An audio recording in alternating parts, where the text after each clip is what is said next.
I'm assuming we have the same cameras.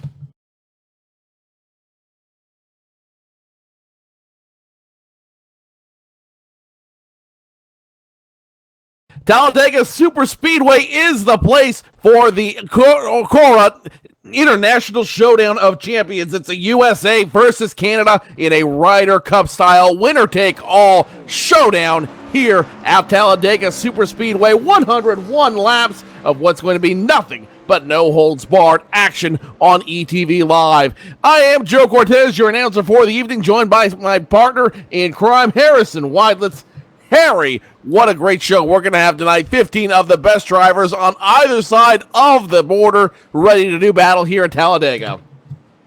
Yeah, and these drivers over here at Cora always do a good job of putting on some great races. And we were at Daytona International Speedway not too many weeks ago with the trucks, and they put on a heck of a show that night with a bit of a controversial finish, I guess, with the trouble in green flag pit stops leading to the green flag run to the end. So always put on a good show, these trucks here on super speedways.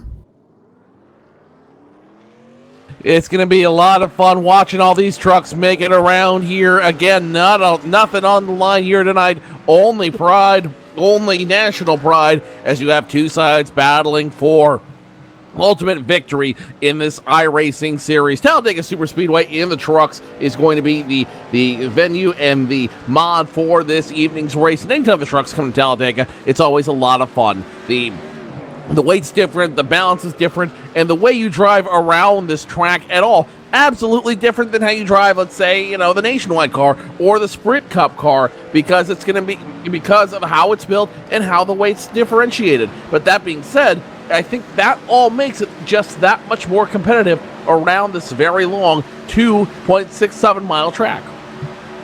One of the things that sticks out from a driver's perspective is just how good the visibility is with these Silverados. You can really get a good vantage point around you compared to, say, the Cup car or even the Nationwide car. You could just see very well with these trucks, and so the drivers can put their trucks into situations that maybe they wouldn't do with other cars. They could be a little bit more aggressive here or there.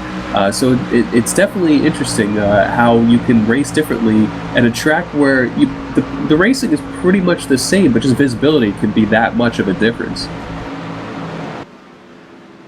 You're absolutely right. With the different visibility, with the higher vantage point and the wider vantage point that these trucks offer, you can see a lot more, you can race a lot more aggressively, and it makes for a lot more opportunity in these very, very powerful trucks. 700 horsepower underneath the hoods of these Chevrolet Silverados, 19 of which will be taking the call to action when we go green flag racing in just a few minutes' time. Tonight's race, very special rules for tonight's race. Not only will it be USA versus Canada, winner takes home $50 as a result of this race. So no matter where you're at, you're still racing for $50 in pride. And of course, on lap 51 of 101, there will be a manual caution, and the admins will reset the field from there. So when we get to lap 51, it doesn't matter what you do the first half of the race. The only thing that matters there is what happens in the second half. But that being said, it's going to take that all-star series, all-star format almost, where at a certain point you have that break, and wherever you're at, that's where you're at. Yeah, absolutely. And I tell you, with these, the way they have these payouts set up, pretty much half of these drivers are going to come home with something, which is very cool. So you're not going to see any of these guys quit. And certainly I think there's a 2 reset rule where if someone were to find trouble early on, they'd be able to fix their truck up and make another go at it.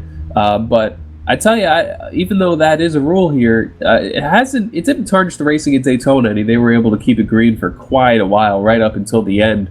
But it certainly, this is one of those races where the way these guys will race each other will really change throughout the evening, just as you said. Just different circumstances. Really, everything about Talladega is how many laps to go. Just really changes your style. Early on, we should see a lot of patience. Cora, the one bringing you tonight's race. Cora, the Championship Online Racing Association. One of the fun things they do throughout the year is not only these special events that you see, like the USA Canada Challenge that we're going to have, the Border Wars tonight at Talladega Superspeedway, but they also do the Sunday Money Series, which you can see here on ETV Live, where everybody qualifies in throughout the week, and only the top contenders are invited back for Sundays to have a shot at a really big purse at the end of the week. Now, I don't know about you, Harrison, but I can always use that extra bonus.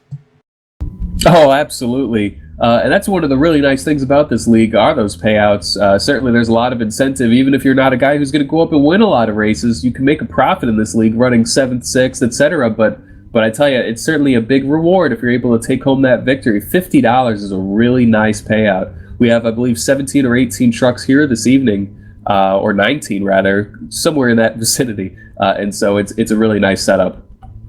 $50 would be in the regular setup tonight. They're just racing for pride. They're just racing for position. They're just racing to see who are the best drivers around the world. Is it the guys from the USA sporting the red, white, and blue, or is it our brethren up north with the maple leaf on their flag? Only time will tell as we get ready to go for 101 laps around the big monster itself, Talladega Superspeedway. It's something that's weighing on all these guys' minds, Harry. It's the threat of the big one. All it takes is one lapse in focus, and the next thing you know, your truck is done for the night. Yeah, and certainly with a race this long, that'll definitely change how these drivers sort of go about this race early on. I think you'll see a lot of people take it real easy at the start, possibly even lose the draft in doing so, trying to keep themselves clean, but you'll definitely see a lot of patience early on. Harry, real quick, let's get your thoughts about what happens in the beginning of this race. We saw a lot of guys having a lot of different things out here. What's going to be the key to winning this race for your country? You know what? It's just avoiding the big one. But I think the safest place to be is right up front. So if you can lead a bunch of laps, that's the way to do it. Leading a lot of laps, especially at that break, will be one of the keys to winning here at Talladega Superspeedway. Before we go, Green Flag Racing, and as they wind down the qualifying session, let's pay tribute to both countries with our national anthem sung by our very own Cactus Cuties, and of course, the national anthem of Canada.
Oh, say, can you see by the dawn's early light what so proudly we hailed at the twilight's last gleaming, whose broad stripes and bright stars through the perilous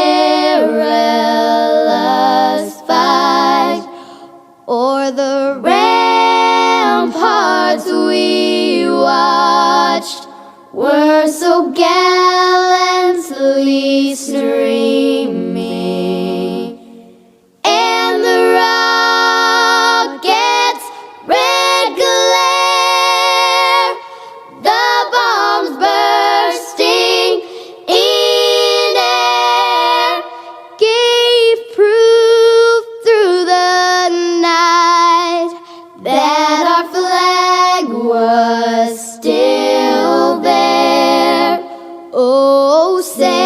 does that star-spangled banner yet wave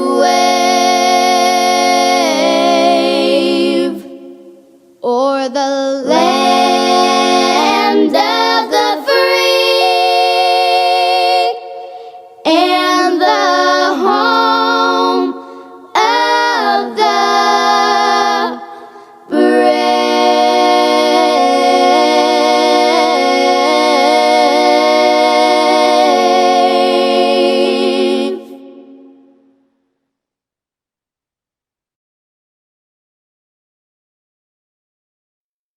Paying tribute to two of the greatest countries in North America, our Canadian national anthem and the national anthem of the United States of America, as sung by our very own Cactus Cuties.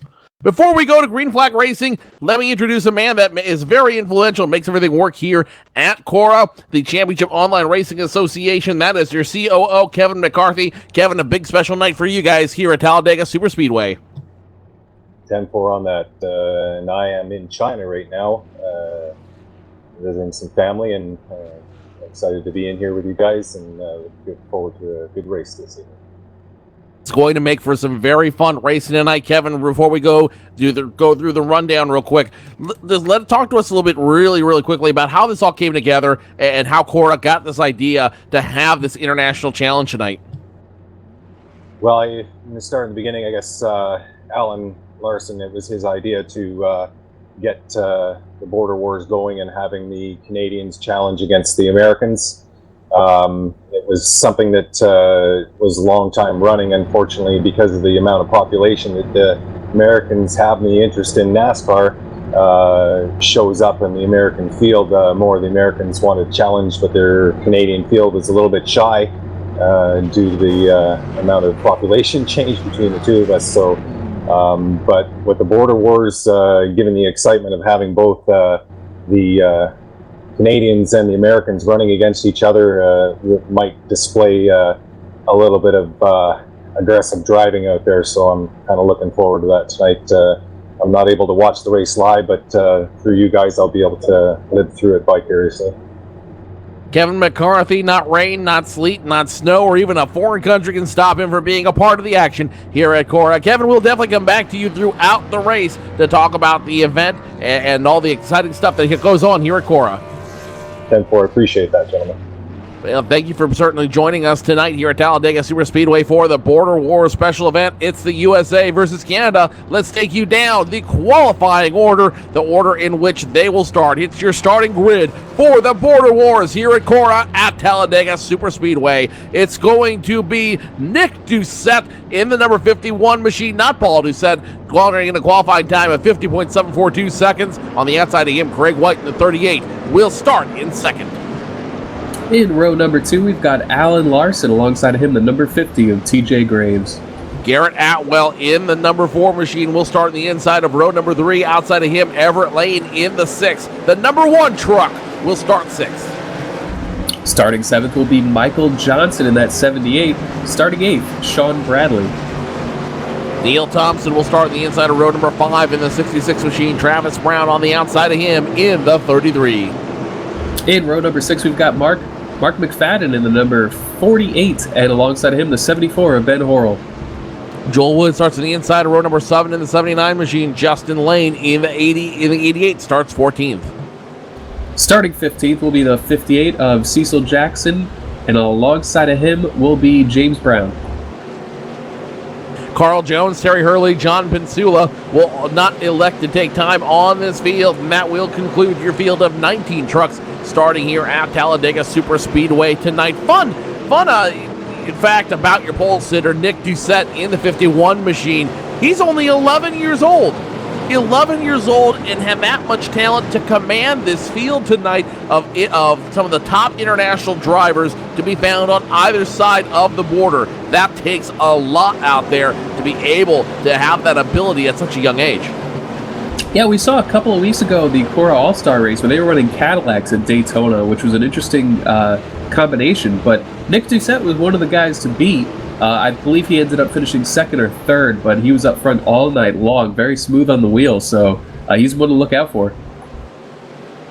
One to look out for, not to mention because of the fact that he is starting on the very top of this field, and I've got a feeling he's going to be one who's going to be you're going to watch tonight, because he's not going to give away that lead anytime soon. Pace car goes down pit road to the safety of that pit road, and we are only moments away from starting the Border Wars. 101 laps. Green flag flies, and it's Nick Doucette getting a jump on the field. 19 trucks cross the start-finish line, and the Border War is on. Top 4 trucks jump single file, making the top 6 trucks. Only battle now is around that 7th place position, is around the number 78 of Michael Johnson.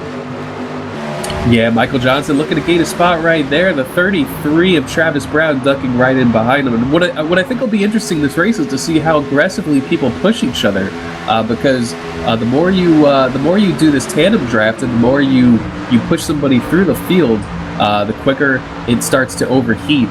So it's one of those things where a lot of these guys probably will be keeping their noses pretty clean early on so that they can push aggressively later on. But looking up front, we had an all-Canada front row, and they are working together really well right now. That's Craig White and Nick Doucette. Nick Doucette still in the lead, and they are pushing each other pretty aggressively there as Nick Doucette will lead the first lap. Nick Doucette leads the first of 101. Immediately on his tail, Craig White in the 38 machine. The Canadians looking like they have no interest in giving up that position anytime soon. And then behind them, TJ Graves, Alan Larson working in tandem. Everett Lane, Garrett Atwell. And immediately what you're seeing here on the field is we're breaking off into 2x2s. Very much nationwide style racing for these trucks. The next twosome out there. Now 3 wide, the 78 of Travis Brown, the 33 of Travis Brown in front of the 78 of Michael Johnson. 33 almost made it 3 wide there for a moment, decided the better of it. He's going to work with his dancing partner, the 78 of Michael Johnson, and that leaves the 13 of Sean Bradley with nowhere to go and no one to jump onto behind him. Ben Horrell in the 74 machine and the 66 of Neil Thompson catching that 13 machine. He needs to find a dance partner in a hurry. Yeah, we see the 66 and the 74 working on the outside of that 13 truck. All painted in that red and white Canada colors with the maple leaf and all, but actually is the 74 of Neil Thompson. The 66 just loses his draft up a little bit there, but you know what it is a lot of times when you have a really big pack in these races, it's easier to not tandem draft all the way to the front. You could breathe a little bit, you're off the gas more because of the low line being held up, things of that nature. But here, we have only 15 who took the green flag. And so what that does is it really puts these drivers into a box where they're going to push a lot more than they thought they would.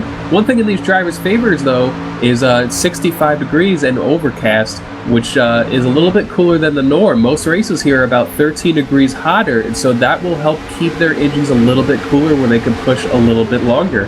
But certainly, with a 100-lap race here, you definitely expect some of these guys to play it pretty conservative. Tandem draft worked for the 50 for only a moment, though. Now Everett Lane getting the push from the 4 of Garrett Atwell. They will take away the lead in convincing fashion. And now here comes the 50 and the 24. That's Graves and Larson. These guys are hungry. They want that lead back, and they want it back in a hurry. Meanwhile, Nick Doucette in the 51. He was your leader. He's going to drop behind the 38 of Craig White, and that will cycle through the leaders. So 3 leaders in 3 laps. It was Doucette. Then it was TJ Graves in the 50. Now it's Everett Lane in the 1. And the question is, who's going to be the next one to try to take away a lap, and who's going to help him get up front? Yeah, and that's the worry where we saw Nick Doucette now pushing the guy who was working with, who was 38 of Craig White. And we just started lap 5. They did that switch on the 4th lap as they moved to the outside. Craig White leading that outside with Nick Doucette, trying to get a good enough run to get back to the lead. But it's a little bit worrisome because if you're only able to go 4 laps in that first little stint before you have to switch, odds are we get deeper into this race 50 laps from now. If they keep tandem switching, it'd be more like 2 or 3. So it's just something where these guys will probably have to think about being conservative here. But right now, that's Craig White going to lead, I believe, his first lap of the race, takes the lead, and that was a big run for those guys on the outside, 2 against 4. Sean Bradley now in the 13 finds a dance partner in the 66 of Neil Thompson. On the outside of him, Michael Johnson in the 78 is hooked up with Travis Brown in the 33. These two tandems running side by side with each other. They're able to make it work very well out there. Looking back up front, it's a 24 machine that now no longer has a partner. He got to figure out where he's going to go. That's Alan Larson. He makes a tandem switch with a 50, but that costs him a lot of time out there on the field. They still run top 6, 2 by 2 by 2. Yeah, that's where you're going to see a lot of these lead changes happen is when these drivers get, actually, as we're looking at, they were 3 wide for a moment there. They're 3 wide with the 33 of Travis Brown and the 13 of Sean Bradley. Below them is the 66 of Neil Thompson, and they sort of get that sorted out, but that's one of those situations where when you look to make a switch, it'll put drivers in a position to put in a hole that you're not in, and so they're just looking to go where you're not, and that's how you see a lot of the lead changes here at this track is when these guys switch, the other cars right behind them are able to keep it together for that point. They take the lead before they have to switch, then they lose the lead when they have to switch, so it's this never-ending circle.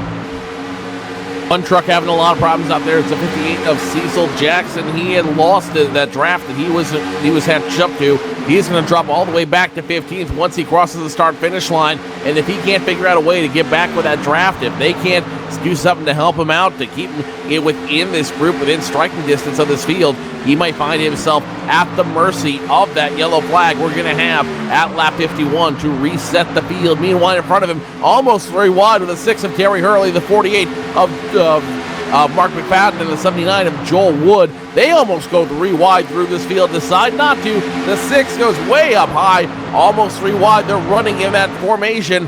Not going to do it, though, this time by. The 79, 48, and 6 don't have the horsepower to do it. The 79 Joel Wood, though, trying to make a big run up front. He's going to try to pick up at least one position on that 48. Yeah, and Cecil Jackson is going to pull right back up to the 79 of Joel Wood, and they're going to work back together again. Cecil just going to the apron last lap. It was a pretty peculiar looking deal that happened there, but able to latch back onto the draft.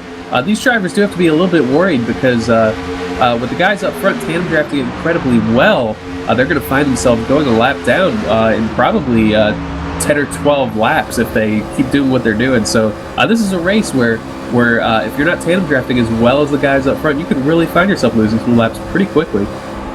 And they are losing position very, very quickly for these trucks. They can get around this track between 48 and 51 seconds. 48 if they've got that tailwind, 51 seconds if they're out by themselves. And right now, that group of 4, the 49, the 48, the 6, the 58, these guys are losing time in a hurry. Currently scored 18 seconds behind. So that's about a third of a lap they're being scored behind right now, and they need some help if they want to get back up front. Meanwhile, new leader on the board. It's the 4 of Garrett Atwell. Makes the tandem switch with Everett Lane in the number 1 machine. On behind him, 2 by 2 they run. All hungry, all wanting to lead a lap here for Pride of Country. Craig White down low. Nick Doucette giving him the push down there. The 50 of TJ Graves now trying to hook onto that tandem. The 24 of Al Larson. No one to pair up with, so he will continue to push his buddy in the 50. 2 by 2 by 2 they go. 51 and 33. Or check that, 51 and 38 now about to make a switch. Yeah, we've seen Craig White and Nick Doucette working together pretty well all race long, as actually the second place truck of Everett Lane was all over the place, approaching the tri-oval there, coming out of turn number 4. The truck running in second there, the pusher, really has a tough time seeing what's going on in front of the truck in front of him. So a lot of times you're guessing on where that line is or where the turn-in entry is. And as they go for the switch there, Nick Doucette's going to retake the lead. And the 7 truck, or excuse me, the 1 truck of Everett Lane just didn't back up to the 4 quick enough there. And they're going to lose a little bit more momentum than they could have had they made a cleaner switch. But the bottom line just does not have as big of a run as they could have had. So they're pretty lucky here, able to keep right with them, even though they're unlatched still. So 2 by 2 by 2, they continue to run. Not only pit strategy has to be managed at this race, but also engine strategy. That's why you see them doing the tandem switch over and over again. And they are going to continue to do this all the way to the end of the race. I already know that these guys are making deals with each other, deals across teams, deals across drivers. If you help me get up front, I'll help you out later in the race. How those will be honored, we have yet to see, but I've got a feeling that kinsmen will help each other out when pushed comes to shove, very literally. Neil Thompson now and Sean Bradley in the 13 machine. They are going to push around the number 33 of Travis Brown and the 78 of Michael Johnson. They're staying in group and staying well within each other. And your top 10, really the last group that has a chance to keep up with your leaders. The last 5, McFadden, Wood, Horrell, Hurley, Jackson, 25 seconds out. They will need the restart at lap 51 to get back in it.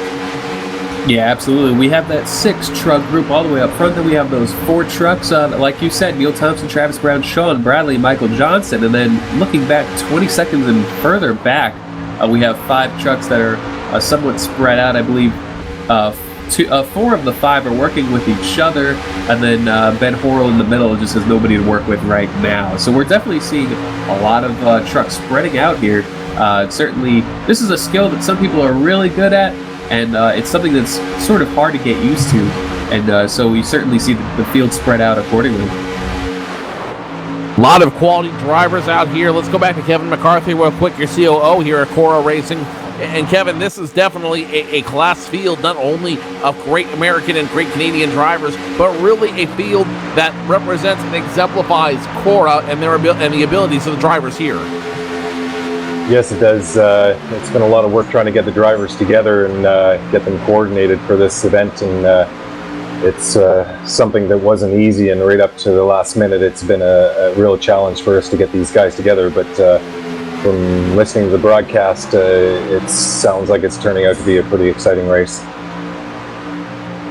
Tell us about the break at lap 51. What are we going to expect when the yellow flag flies and this field is reset for the second half of the race?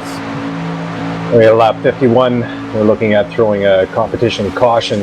The competition caution will be called under green flag condition.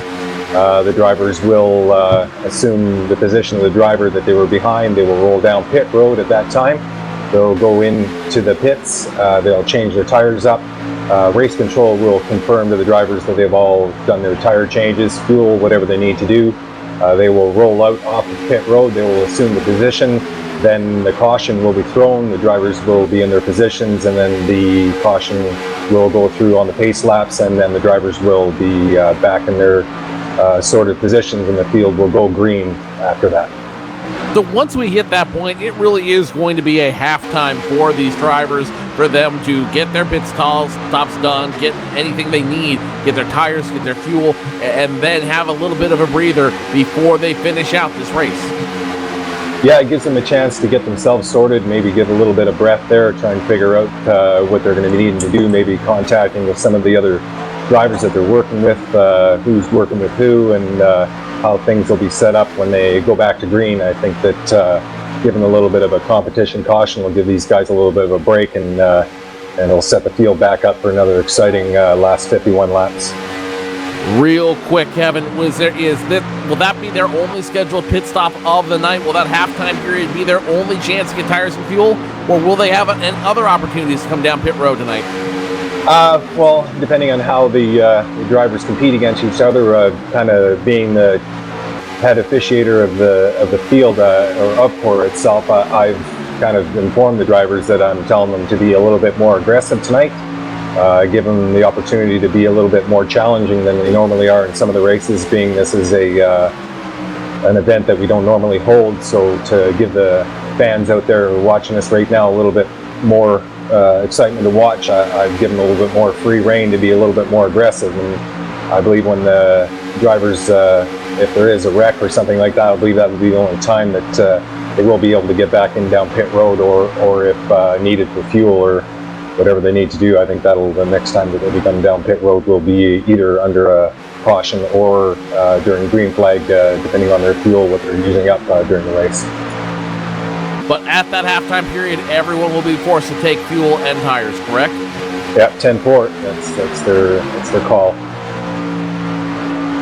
Kevin McCarthy, your COO here at Cora. We will come back to you later on in the race. Kevin McCarthy giving us a lot of great information here on Cora and the race we see tonight. Appreciate it, gentlemen. So as it stands right now, it's the one of Everett Lane, Garrett Atwell currently in the 4, currently in second, Craig White, Paul Easter. Check that, Ryan. Check that. Nick Doucette. So many Doucettes, I can't even keep it straight. Running in third, the 38 and the 51. Currently running in tandem behind them. It's the 24 and 50. That's Alan Larson and TJ Graves coming back to click off lap 19 of 101 here at Talladega Superspeedway. It's quiet racing so far, but it's going to hurry up, and it's going to change in a hurry. How will the complexion of the race change? Only one way to find out. You are watching ETV Live's live coverage of the Cora Border Wars. It's a USA versus Canada here at Talladega Superspeedway.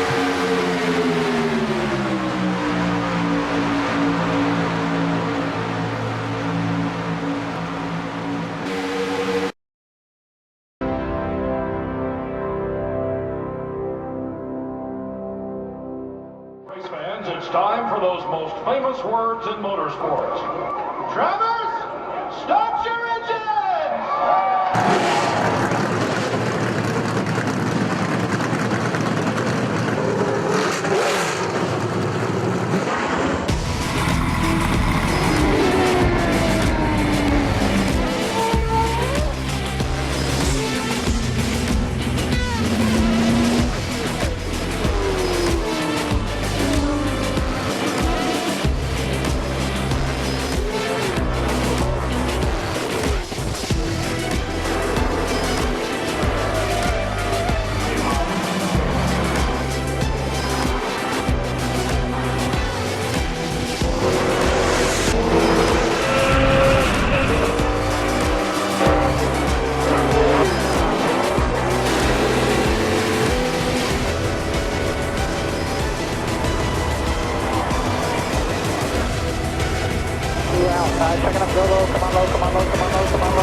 Michael Conti comes up at a corner number 4, and the checkered flag, he wins his first NASCAR high racing.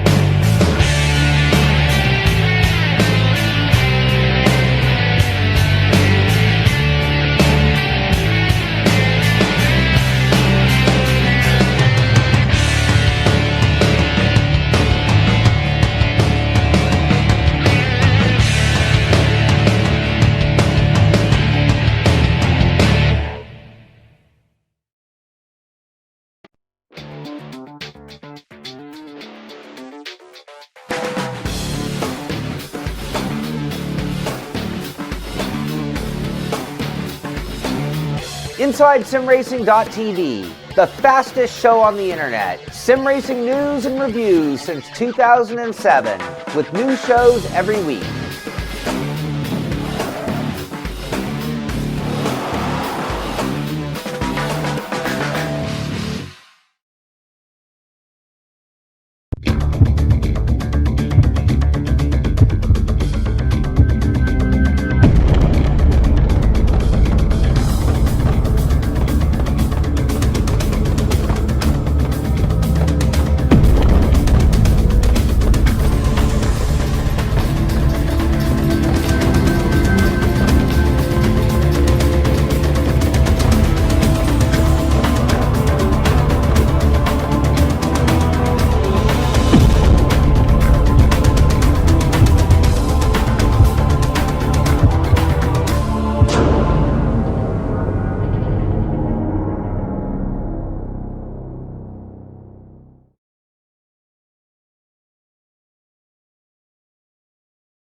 Welcome back to ETV Live's coverage of the Cora Border Wars here at Talladega Superspeedway. As soon as we cut the break, this happens on the field. 78 gets into the 66 of Neil Thompson. Neil Thompson then flips the 13 machine around. That's Sean Bradley and two Canadians already with heavy damage on the field. And to be honest with you, Harry, I think what happened here is the 78 tried to do a tandem switch with a 33, didn't know what was around him, ends up getting a 66, and that's all that she wrote for those two trucks. Yeah, certainly the 66 of Neil Thompson and the 13 Sean Bradley, the innocent victims here. And They switched about 2 laps prior to that, and so it might have been a last-minute decision where he started overheating a little quicker than he thought he would, or it simply could have been one of those deals where you can't see at all in front of the car in front of you as you're pushing him, and so it's easy to sort of miss that turn-in, and he was hard on the wheel, but it was too late, and just slid up and took a couple trucks out, so... tough deal there. We had a nice green flag run going. Certainly, we're going to restart this race with the neighborhood of about 79 laps to go, so 78 laps to go. The Canadians currently sitting on top of the field with Craig White and Nick Doucette. Evan Lane, Alan Larson immediately on their back end. So the Canadians have had a lot of control over this group so far, but the Americans not too far behind. And again, no payout tonight. It's all about national pride and determining who really are the best drivers in this group. Yeah, and we've seen a lot of we've had a 6-truck pack really leading the race for the bulk of the race, and 4 of those 6 have been trucks with the American flag painted on it. However, Nick Doucette, Craig White have been up front all night long, been leading a bunch of laps, and they certainly have shown that they're going to be there unless something were to happen. So a lot of competitive racing going on up front, and I think Nick Doucette and Craig White seem to be working together almost better than anyone else. Michael Johnson given an end of longest line penalty. He will restart in the 15th position behind Cecil Jackson in the 58 machine. 15 trucks still on the field here tonight. Neil Thompson and the 13 of Sean Bradley both getting their trucks reset. Each driver allowed 2 resets in tonight's goings, which keeps everything competitive. And with a field of 15, you really do need that. You really need that ability to be able to have that incident, let it go, and move forward. And with 2 resets, these guys will be given plenty of opportunities to make sure that they can get around and stay clean and stay competitive throughout this race. Yeah, certainly if you run out of resets, it has been a really, really rough outing. So a lot of these drivers hoping to not use any resets at all. Certainly any track position is good track position, but working together with these tandem drafts, that's a cool thing about tandem drafting versus a big pack is it gives you a place to go. Obviously, we're not seeing the 3-wide racing of a bunch of like 3 lines all in a row with a bunch of cars single file. However, we have seen some 3-wide racing in general, at least on 3 or 4 occasions, just with the tandem drafting. So it's just it's sort of a different breed of super speedway racing. But I think when it comes down to it, most breeds of super speedway racing really are one and the same. So it's a show out there.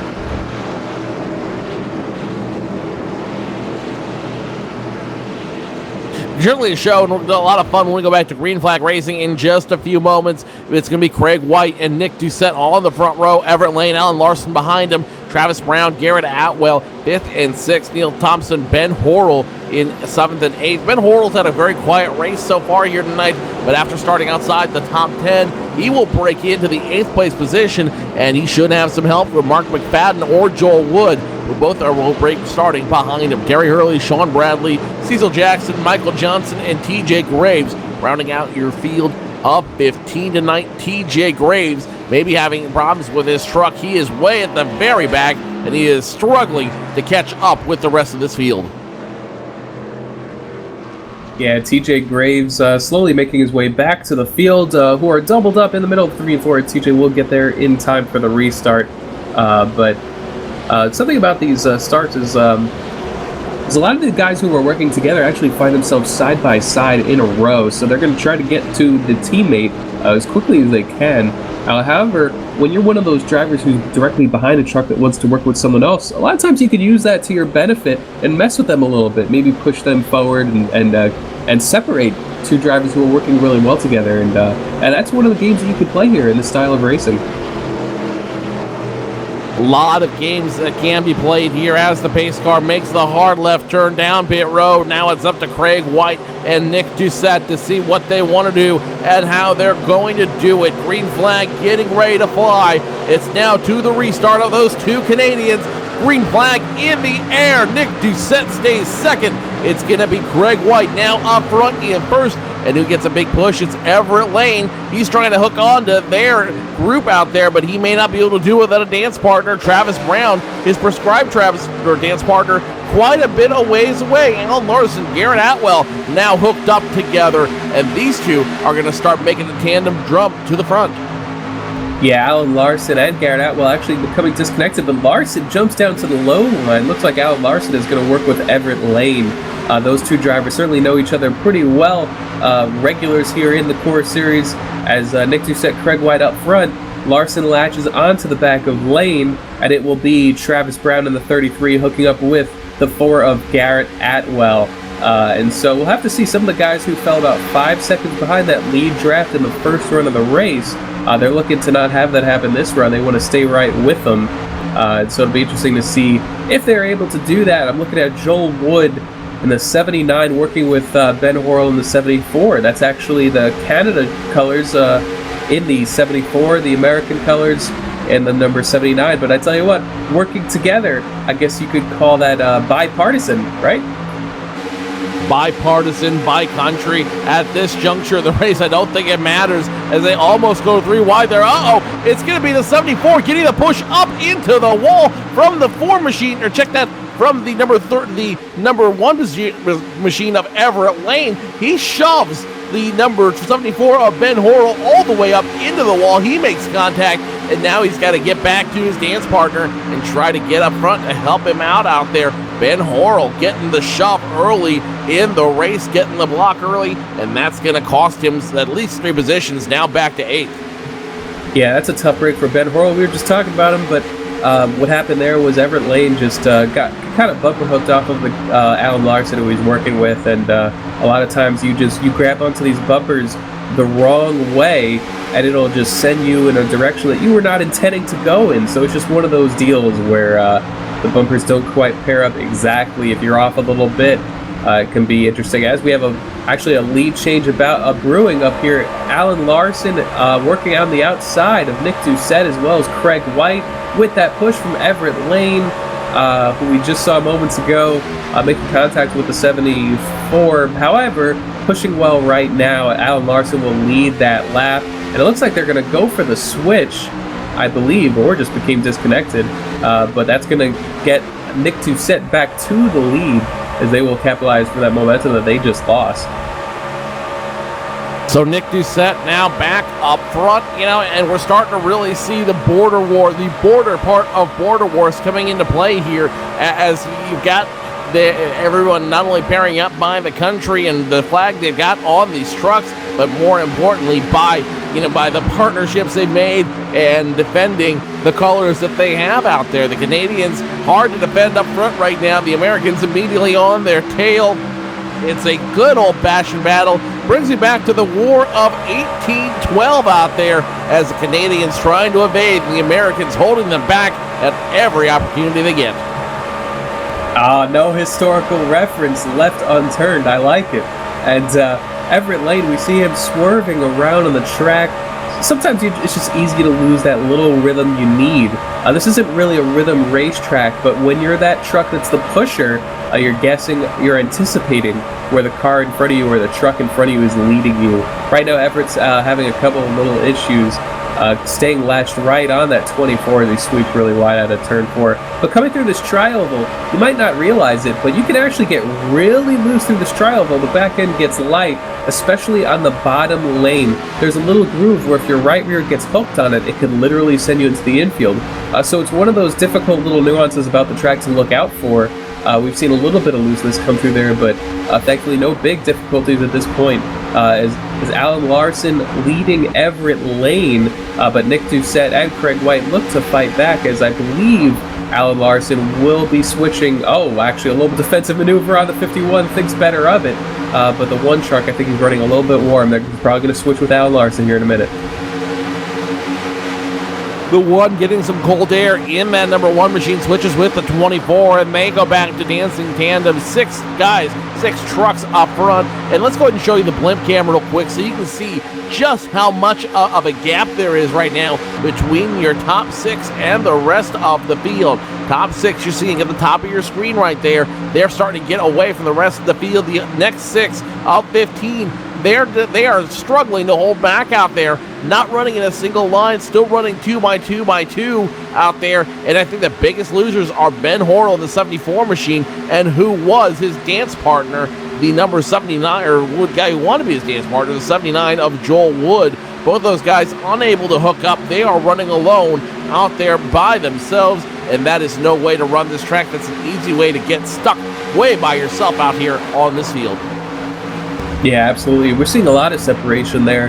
A few trucks working together about 2 seconds behind the leader, but we've seen that trend in the first 20-lap run of the race. It just seems like the top six just working about as well as he can on this track. And then we've got a few cars way back there, and I believe Cecil Jackson is 20 seconds behind the leader right now, just not able to keep up at all. I believe he's got some damage there on his 58 truck. However, looking up front, we're actually going 3 wide. The 33 is looking high. Ow, we got turned. The 33's around, and they were going to go 3 wide. Misjudged a little bit of a shove right there. The 33 goes around. I think everyone else avoids him. Everybody else avoids him cleanly, but that will bring out your second caution flag of the evening. The 33 of Travis Brown. Let's go ahead and show you the replay real quick. As the 33 and 4, not exactly sure where they wanted to go or how they wanted to manage that 3 wide situation. 33 thought it was going to be a stock change for them. The 4 did not think that, and his dancing partner ultimately cost him a lot of position out there. So the 33 of Travis Brown gets around, and he will need to use one of his 2 resets tonight to get back on track. Trouble already. Second flag of the evening on lap 31. Yeah, this is one of those incidents where a lot of times 2 trucks, obviously using the net code here, where we're basically pushing each other with 2 different internet connections. Some trucks pair up really well and some don't. And what happened to Travis Brown is, as the 4 of Garrett Atwell came up there to shove him, Garrett was a little bit to the right. However, he wasn't right enough that it usually would hook somebody. That's usually a pretty safe push that he was going for. However, it just wasn't safe for the 33 truck. He got sent left pretty quickly, and as he corrected it to avoid turning the trucks below him, it turned him back into the 4 truck. And so the 4 truck, with a little bit of damage from that, but not much, came away relatively unscathed, but might have lost his partner there. The 33 of Travis Brown going to have to use a reset, trying to hook up with Garrett Atwell again if they choose to keep working with each other, which they have pretty much all race. So these guys now have to figure it out one more time as they get ready. It's going to be the halftime now, starting to breathe down on them. Less than 20 laps away till we hit halftime, and each of these drivers now need to rethink their strategy as they get ready to go around. Yeah. And actually, to correct myself real quick, Travis Brown was mostly working with Michael Johnson earlier in the race, so that was actually the first time he was working with Garrett Atwell was that run. Now, it was working out okay, but that's one of those things. You pair up with someone different in the middle of the race, that's something that can happen. As these guys get it sorted out under yellow flag conditions, let's go ahead and take another commercial break for the evening. It is the Border Wars, and it's only heating up from here. The Americans, the Canadians, which one will be victorious? Only time will tell. You're watching it live here on ETV Live.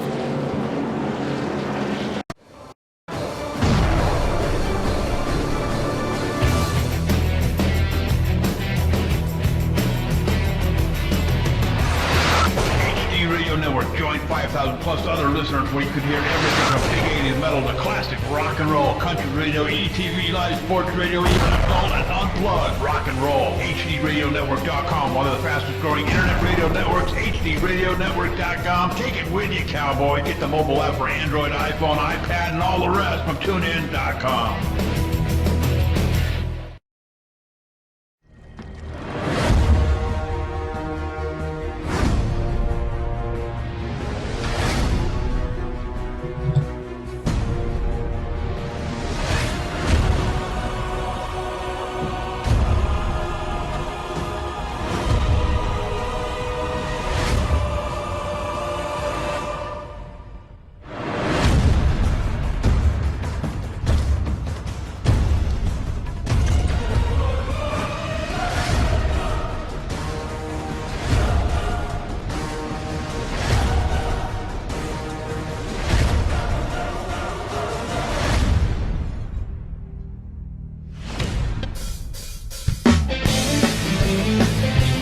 If you're a serious online racing enthusiast, you need Derek Spear Design, maker of high-quality, custom-built, and 50 caliber strong simulation racing products like button boxes, shifter pedals, component parts, and more. The advantage a championship sim racing driver needs. Rated 10 out of 10 by Inside Sim Racing TV. Check out his line of top-shelf sim racing products reasonably priced at DerekSpearDesigns.com and buckle in for a no-nonsense ride. DerekSpearDesigns.com today, cowboy.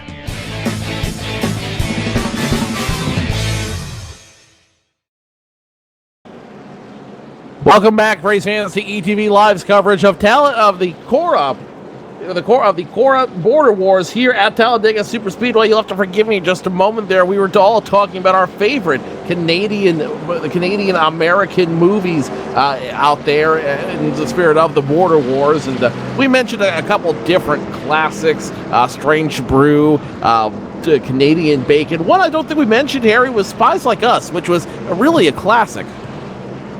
Actually, that is on the long list of things that I have on my Netflix queue, as I haven't seen it. I'm going to assume you also haven't seen Strange Brew or Canadian Bacon either. That is correct. I am a very sheltered human being. Apparently so. Yellow flag continues to fly on this field at Talladega Superspeedway. The Americans now in the lead for a change. Check that. Alan Larson on the outside is the only American on the front row. Craig White and Nick Doucette still representing Canada first and third right now. Everett Lane off there as well. Garrett Atwell will have the longest line penalty. He'll start at the tail end of this field in 15th plus or minus. TJ Graves, Michael Johnson, Sean Brady, Neil Thompson all still running on this field out here. So plenty of racing left to go, but we're about 16 laps, 16 laps when we cross the line to before we go to that halftime period where we're going to see these guys slow it down and reset once again for halftime. Yeah, that's very reminiscent of the way the Truck Series used to be a number of years back. The actual, as it was known at the time as the Craftsman Truck Series, literally had halftimes in their races. It would be a 10 or 15 minute break, very similar to what you see often in the Sprint All-Star races that we have every year. And so these drivers basically going to get a few minutes to regroup.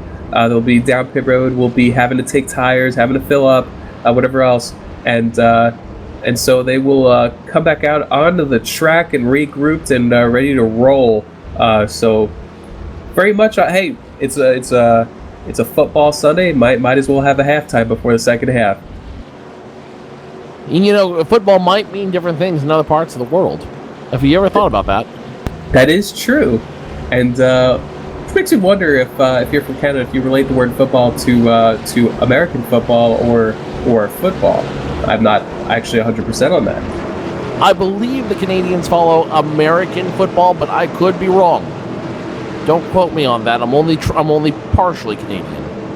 Yeah, I think there is a Canadian Football League that's very popular up there, which basically stems from American football, and also probably an arena football league. Similar to the AFL here in the States.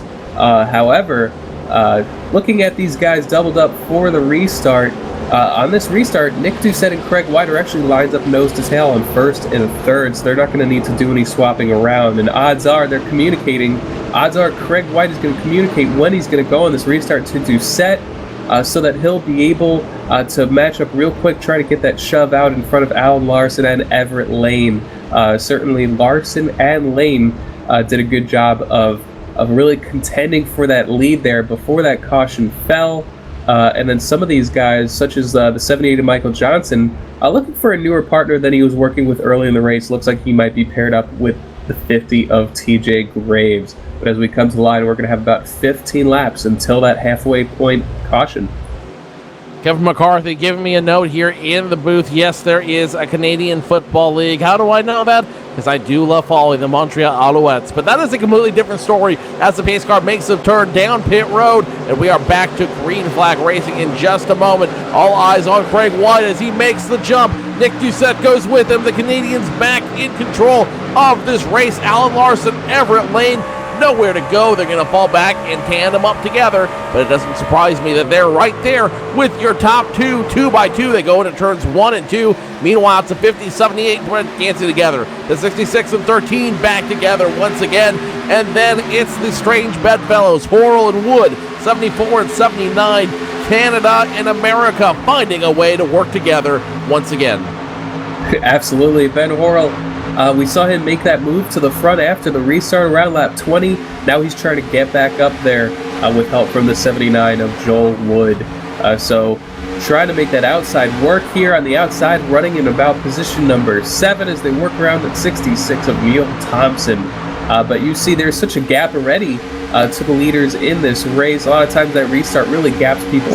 At the 79 gets wide. Had a moment there, but the 79 loses the 74. But it's really easy to lose time here as they try to knock them too far back. And this is why we have the mute button, Harry. Learn it, use it, love it. Oh, it's been a rough week under the weather, and it just keeps continuing, Joe.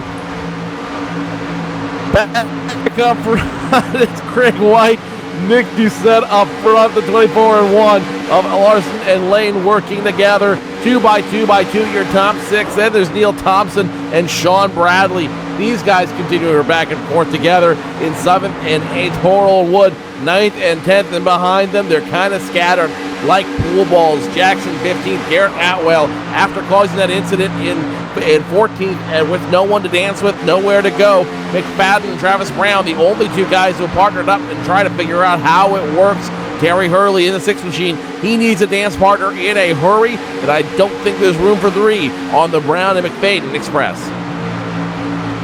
Yeah, absolutely. These guys working about 4 seconds behind the leader, just not able to keep up right now as the 6 of Terry Hurley just keeps fading. That is a very helpless feeling because you will, even if you're able to sort of latch onto the draft a little bit, that two truck tandem will just simply pull away from you.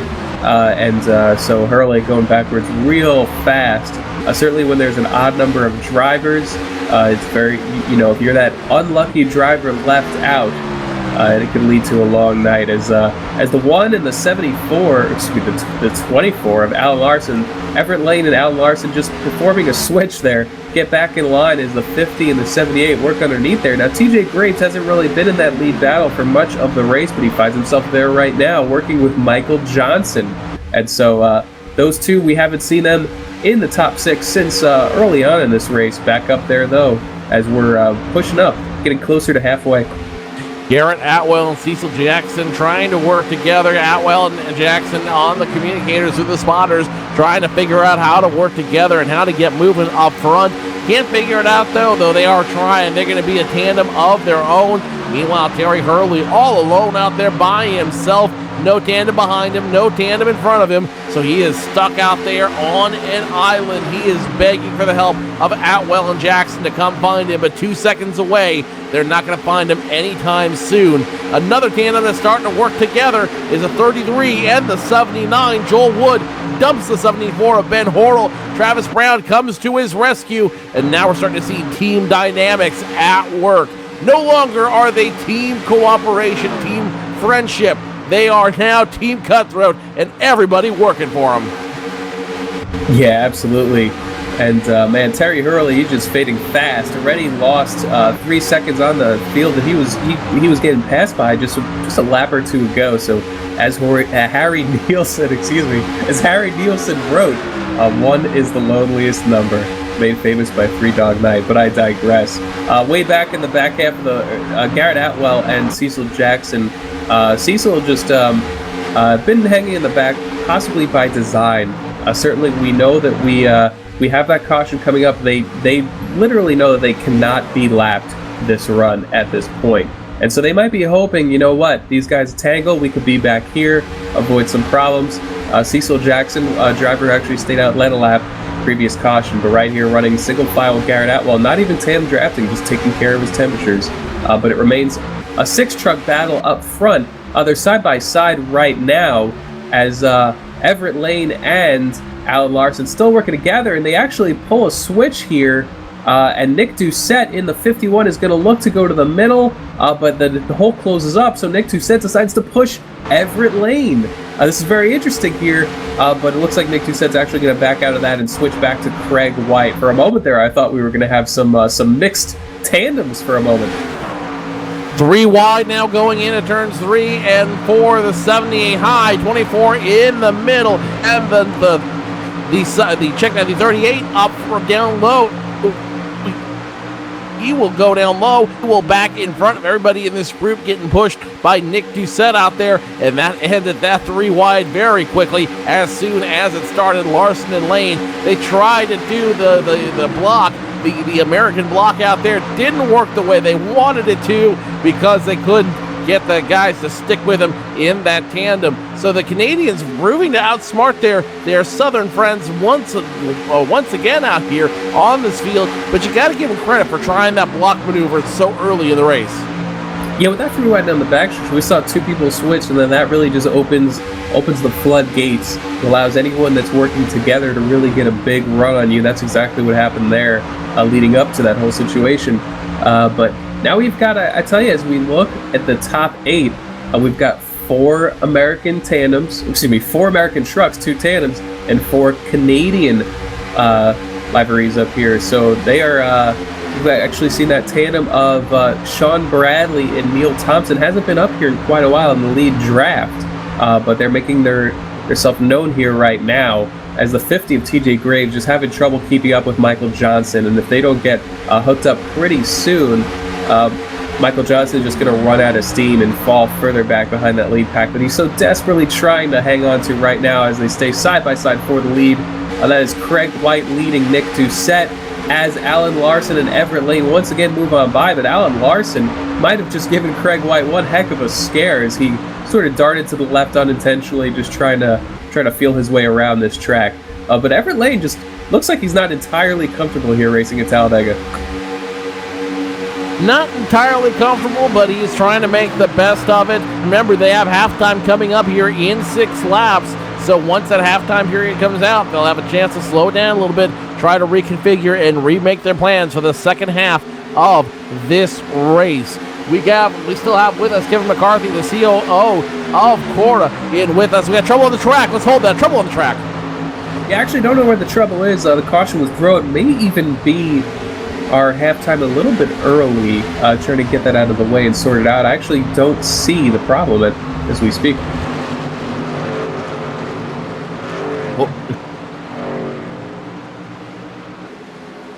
The only car truck that had trouble out there I saw was the 6 machine of Terry Hurley, as he was all by himself out there, not able to get out there and manage it. Also the 58, I'm told, being involved in a wreck. That's Cecil Jackson. We're looking at the same exact thing, I think. The 6 and the 58 getting caught up in a wreck going into turns 1 on lap 43, and that is going to be a very interesting build-up into our halftime.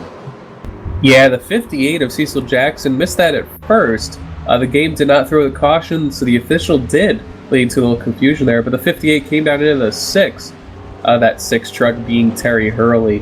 Both hit the outside wall really hard. Cecil Jackson with losing an engine in that deal, or at least losing a lot of oil, and stopped his car on the track and is now towing back to the pits.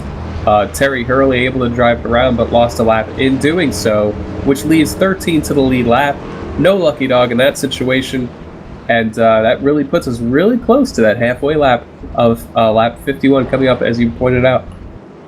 Cecil Jackson has pulled it into the garage for the evening. He is done. Terry Hurley gets a reset, and he's back on track. So Terry Hurley now is going to make this a field of 14, which means everybody can find a dance partner, and everybody has somewhere to go. So Kevin McCarthy, our COO of Cora Racing, still joining us in the booth here tonight. And of the first 46 laps we've had out here, it's been a very, very impressive run for all of these Cora drivers on either side of the border. Yeah, by listening to you guys, in the booth here, unable to watch the race live, but it sounded pretty exciting so far. Just a little heads up on Nicholas Doucette. He is 11 years old and is a very impressive young man when it comes to these super speedways.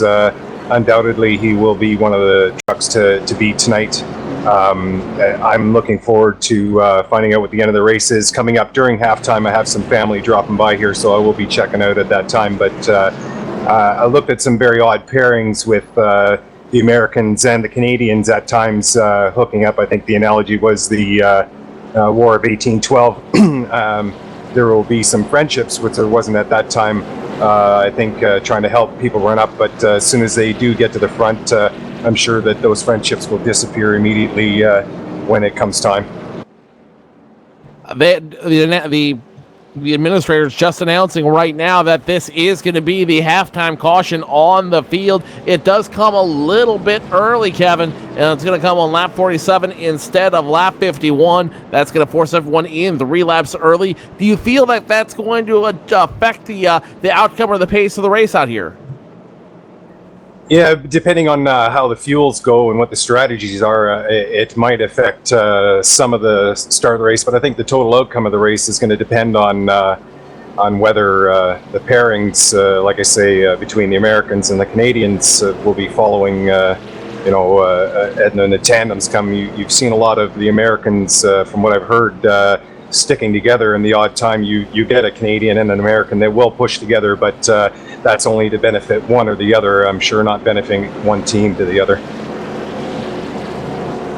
Trucks are now coming down pit road for the halftime stop. Remember, they are forced to take 4 tires and a full tank of fuel on this stop and come out the way they came in. So let me ask you this right now, Kevin, as these guys take their competition caution, the halftime caution, who do you think is the favorite to win as a result of this competition caution? Who's going to benefit the most from this?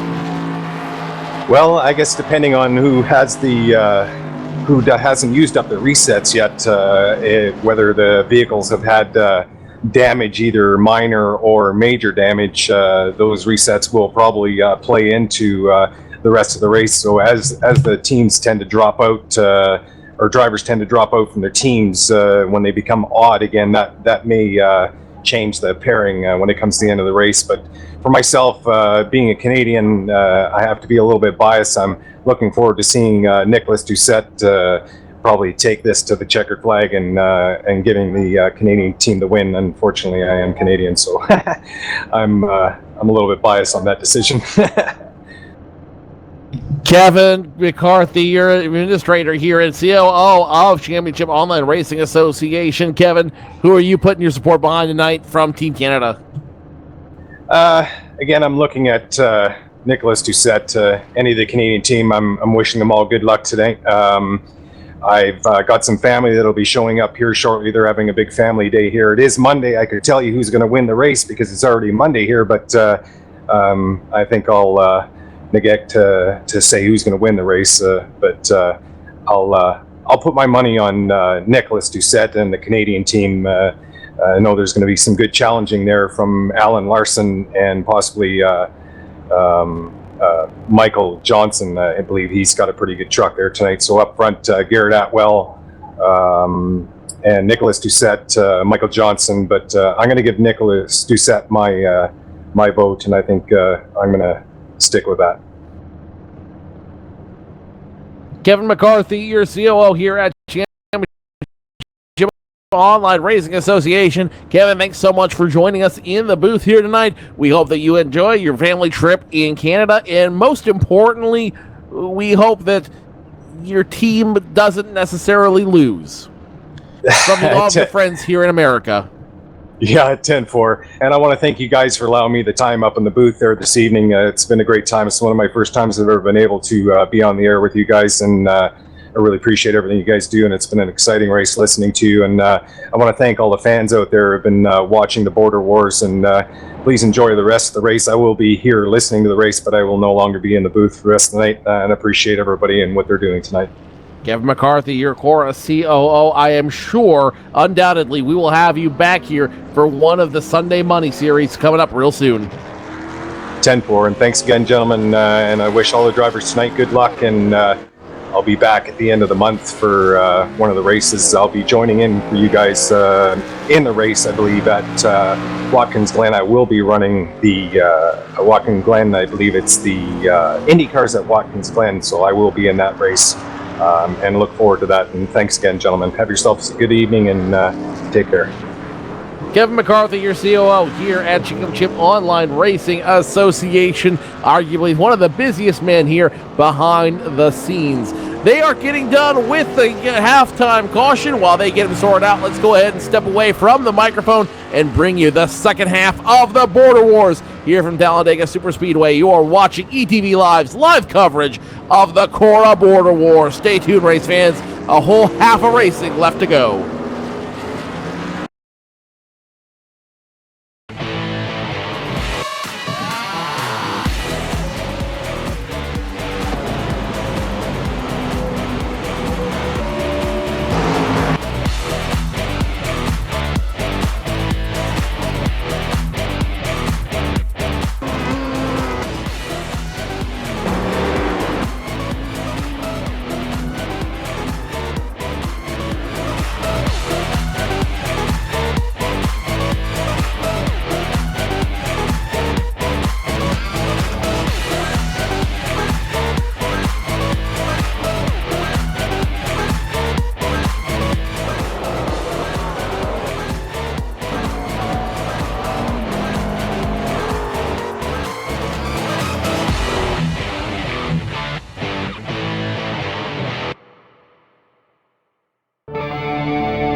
Home of the ETV Live Radio, the HD Radio Network gives you a variety of stations to choose from, including Big 80s Metal, All HDR Country, and more. Take your pick and rock your brains out, brother. HD radio stations are featured on iTunes Radio, TuneIn Radio, and also listed on the Windows Media Guide. Listen today at hdradionetwork.com or take it with you to go. Download the mobile app from tunein.com on the App Store or Google Play. So the pace car is still on track. It is the lights are off though, so we are going to go back to green flag racing in just a moment once they get everything sorted out on track. It will be Craig White and Nick Doucette, the Canadian power duo, continuing to control this race. Behind them, Team America, Alan Larson and Everett Lane working in row number 2. Michael Johnson and TJ Graves, another grouping from the United States, will start in row number 3, and then it's Travis Brown. It's going to be Travis Brown, Joel Wood Joel Wood, the 79 machine, Travis Brown in the 33, Neil Thompson and Sean Bradley runs out your top 10 on the field. Still plenty of racing to go, and still anybody's race. Anybody can win it, but tonight, again, not about payout, not about positioning, all about pride. Halftime is over. We're back to green flag racing in just a moment, and once again, the Canadians control the front row. Yeah, Craig White in the lead, holding it back, keeping the distance from the pace car. The pace car is in there, working their way through the tri-oval, and Craig White's going to try to time this to where he can hook up with Nick Doucette as quickly as possible so that they can try to pull out on these Americans as they literally wait for the green flag to drop right at the end of the restart box. The 51 of Doucette ducks in behind Craig White. And I tell you what, those were 3 rows of American painted trucks right behind that front row, the red and white. And so it is Team Canada 1-2 in this race right now. Alan Larson and Everett Lane, who have worked together most of this race, find themselves in 3rd and 4th, and they are in line, not quite set up in a tandem yet. However, they're going to make another run once again, I'm sure, before long. And I tell you what, Joe, I just want to say I think that was a good call for the officials to say, you know what, we're under caution, might as well take care of the ordering and take care of that halftime caution right now, because that lets these drivers stay in a rhythm rather than go green and go yellow again so abruptly. 51 laps to go when we cross the line. Nick Doucette and Craig White, second and first respectively. The Yankees trying to get something figured out there. Alan Larson, Everett Lane, getting some help from TJ Graves. 3 American cars proudly sporting the red, white, and blue, trying to catch up to the 2 Maple Leaf runners, Doucette and White. Both those cars trying real hard to get up front, or to stay up front. Meanwhile, the Yankees behind them doing everything they can to chase them down. Yeah, this might be a situation where people might have swapped partners in the middle of that little halftime break. As Everett Lane, I basically just told it as a given that he would work with Alan Larson. However, that's not the case. We see Everett Lane working with TJ Graves for the first time this afternoon, and Alan Larson has faded back to Michael Johnson. So Michael Johnson, Alan Larson working together in 5th and 6th. In 3rd and 4th, we've got TJ Graves and Everett Lane, and Nick Doucette, Craig White still in control up front. Craig White leading the way. Probably going to see a switch out of them in the next lap or two. Wouldn't surprise me if we see that switch coming very, very quickly. Once again, these guys have been running tandem style all throughout this field, very much as you would see in like the Nationwide Series. These guys are able to make these tandems go fast, go left, and work as hard as they need to in order to get around this track. So everybody seems to be in conservation mode right now, with the exception of the 2 Yankees now making a run. It's the 1, it's the 50. These guys are in a hurry to get up front and at least lead a lap to show a little bit of American muscle out there. Everybody else content to run quietly, to run throughout this field a little bit more hesitantly, and that's not a bad thing. I think they're saving it up for the big finish, which will come in less than 50 laps. Yeah, what you saw right there, as we have caution on the track towards the back of 48. Mark McFadden is around, the 48 car truck, goes around. Looks like the 74 was pushing the 48 and sent him into the 13 down the track. The 13 sent upside down in the catch fence. And that's a wreck that broke out basically in the second pack. And it's going to bring out this caution a little bit past halfway. And that took out a few good amount of trucks that are going to need to fix some damage to take that reset right now if they have it still available to them. Replay's now going. You see the 48 and the 74. The 74 just gets a little aggressive, touching the 48. 48 nowhere to go, into the 13. And the 13's the one I'm watching, because look what happens to his truck. Stuck in the safer barrier, and ultimately as he tries to get that unwedged, that's going to get him caught in the catch fence. So the 13 of Sean Bradley, once again, is not able to, or having a hard time out there. He's going to use his second reset of the evening. Let's see if we can take that replay one more time from the perspective of the 13 machine inside that machine, just because I think that's kind of a fantastic wreck that he gets himself into. But more fantastically, he still has that reset left to him. You watch it upside down on board. That is not what you want to be looking at when you're supposed to be racing on track at 190 miles per hour. Yeah, Sean Bradley has that reset, as you mentioned. However, he might lose a lap as these leaders come back around, because he did have to tow from turn 1, and so that is a mighty long tow. And so that's one of the things you have to look out for, even with these resets. And that's why you don't want to find yourself in a wreck. And so most of these drivers deciding to stay out, but a couple coming back in towards the back of the pack, including the 48 of Mark McFadden, who will be able to reset as well. Don't believe he has been involved in any previous wrecks, and he will get his damage squared away and be on his way and try to go at it again.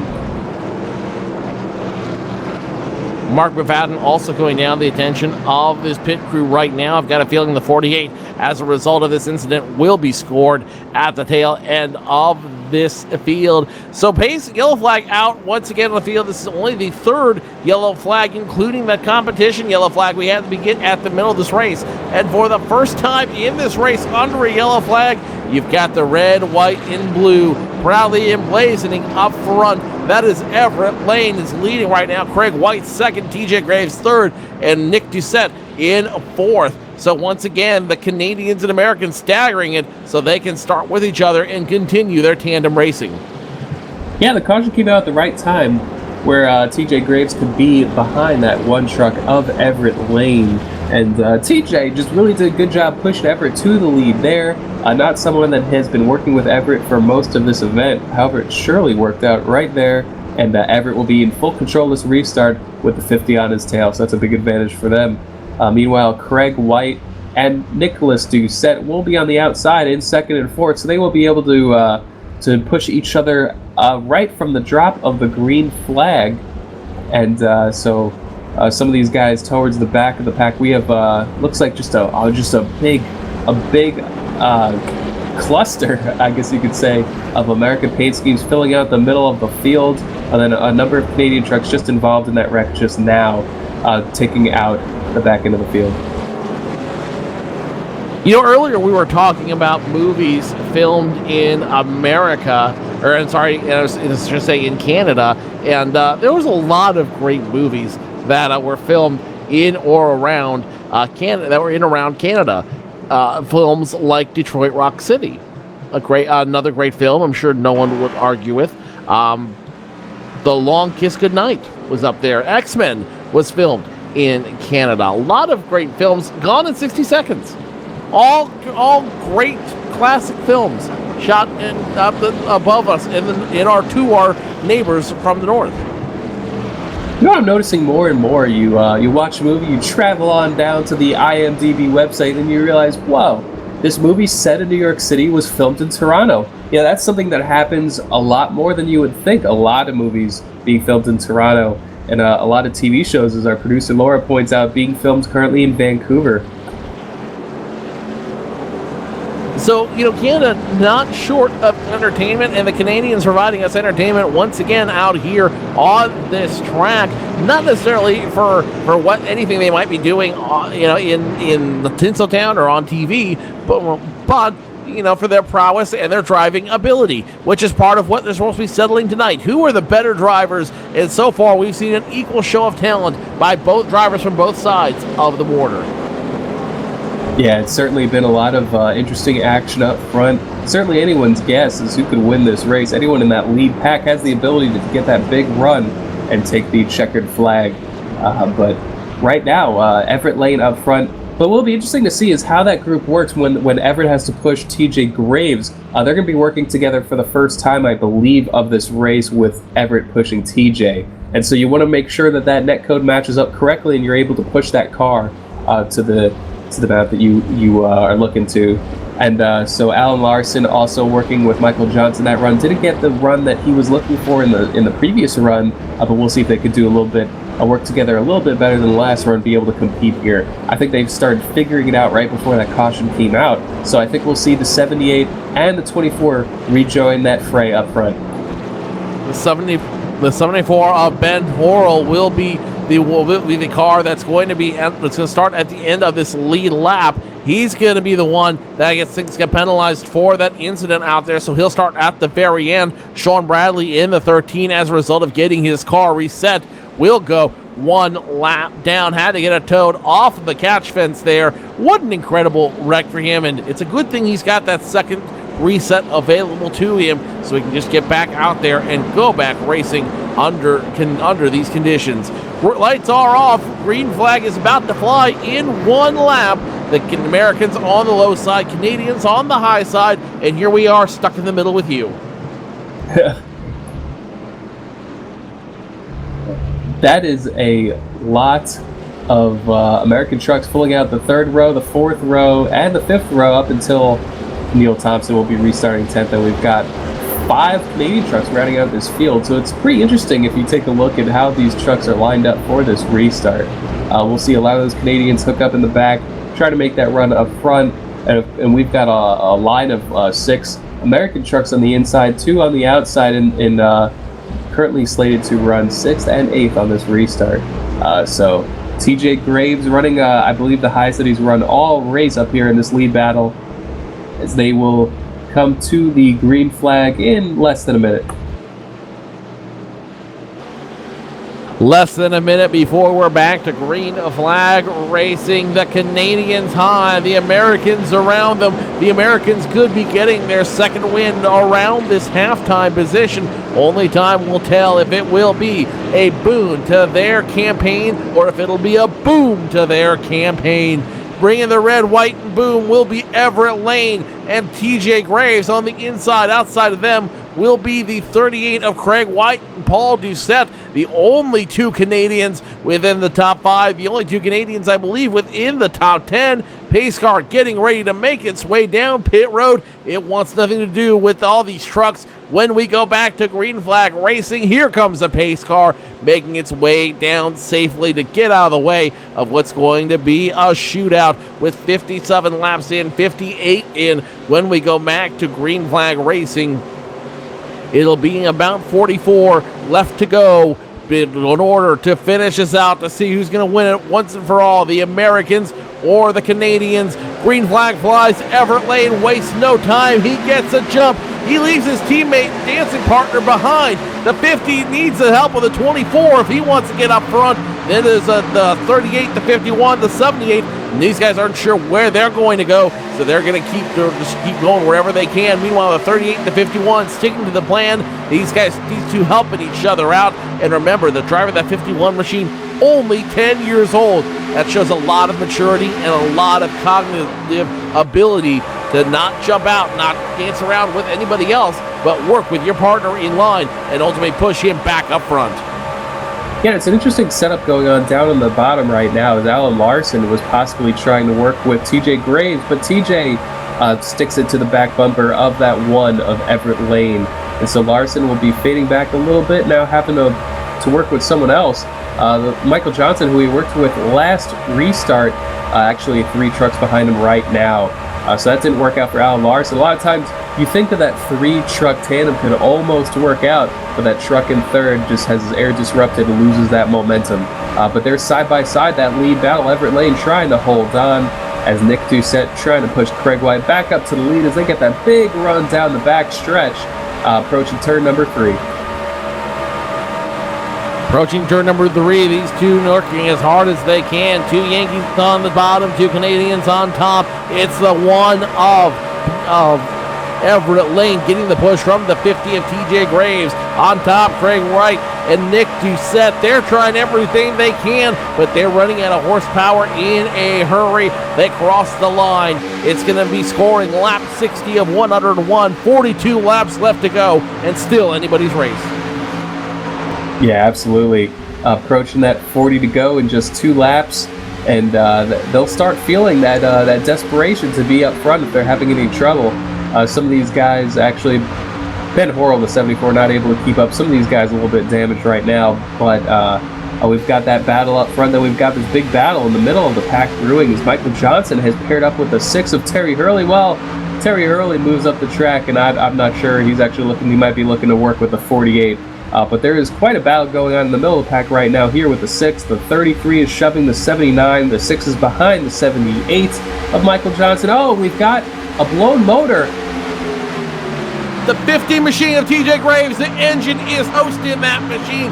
He is forced to fall back through the field. TJ Graves, he pushed his partner too hard, and that's going to open the door for the Canadians. The 51 of Doucette, the 38 of White. Now the 24 trying to come to the rescue of the 1. Will he be able to? Yes, he will. But that's definitely going to hurt their chances out there. The 24 and the 1. 24 gives a nudge to the 1. Hey, I'm here for you, buddy. And they are back to racing. The 1 of Alan Larson still up front.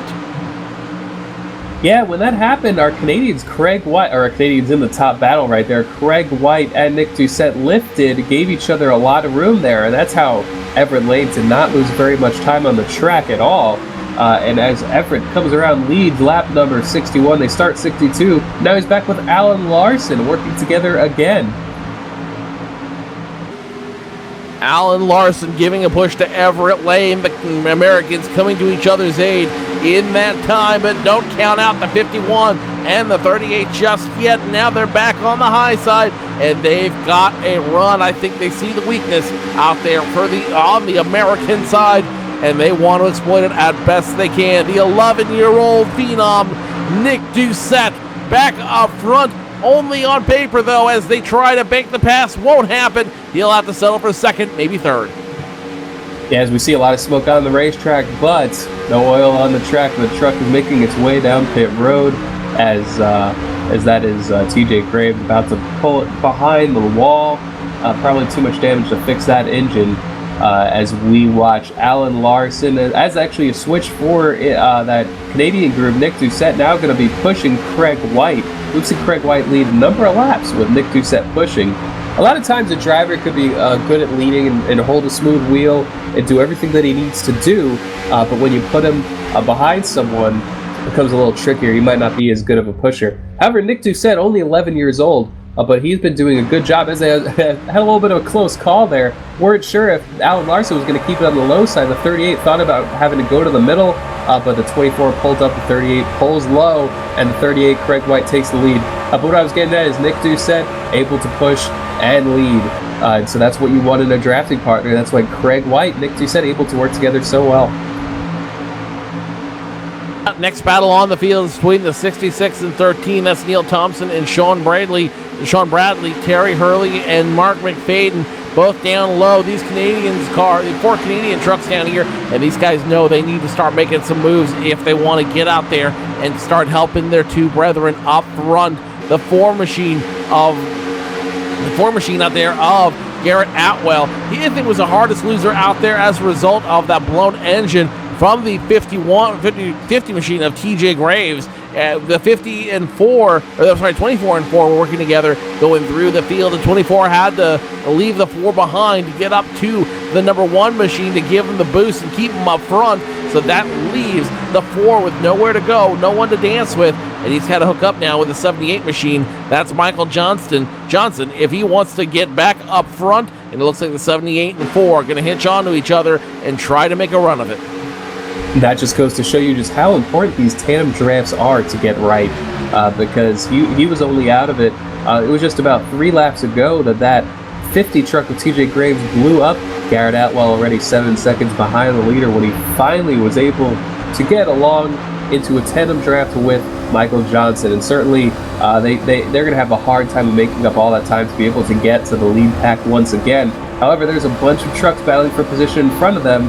They'll be able to latch onto their draft here momentarily, and that'll be a 6-way battle from about 7th all the way back to 11th.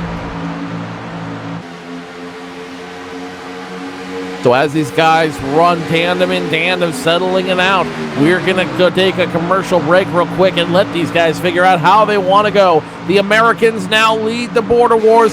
For how long is yet to be seen. You are watching ETV Live's live coverage of the Cora Border Wars live from Talladega Superspeedway. Don't go anywhere, race fans. Still plenty of racing left to be had.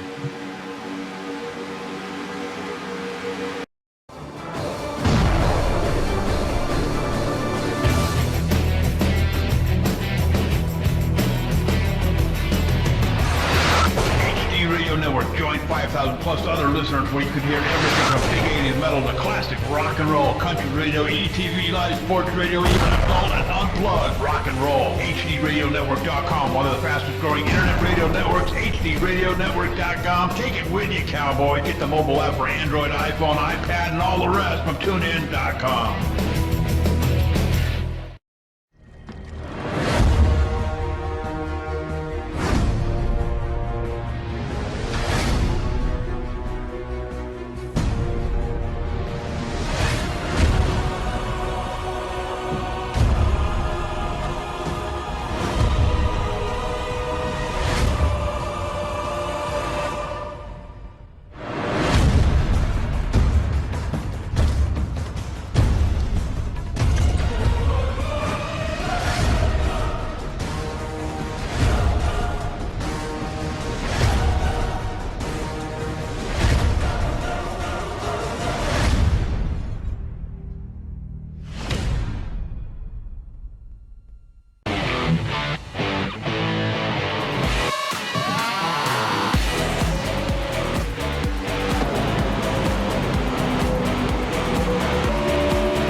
serious online racing enthusiast, you need Derek Spear Design, maker of high-quality, custom-built, and 50 caliber strong simulation racing products like button boxes, shifter pedals, component parts, and more. The advantage a championship sim racing driver needs. Rated 10 out of 10 by Inside Sim Racing TV. Check out his line of top-shelf sim racing products reasonably priced at DerekSpearDesigns.com and buckle in for a no-nonsense ride. DerekSpearDesigns.com today, cowboy.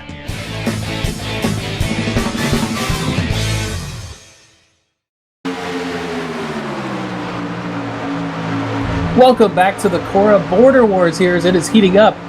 As they come through turns 1 and 2 there, Alan Larson got separated from his teammate, came down in front of Nicholas Doucette, trying to maybe even separate those two Canadians, but Everett Lane now making that hard charge to the outside with the 50 of TJ Graves. Now TJ Graves back on the track after a reset, but he is actually 2 laps down.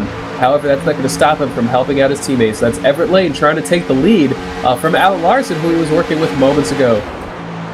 Alan Larson on the low side, the one of Everett Lane on the high side. The Americans now starting to get smart, trying to contain the Canadians as best they can. The 24 slows up.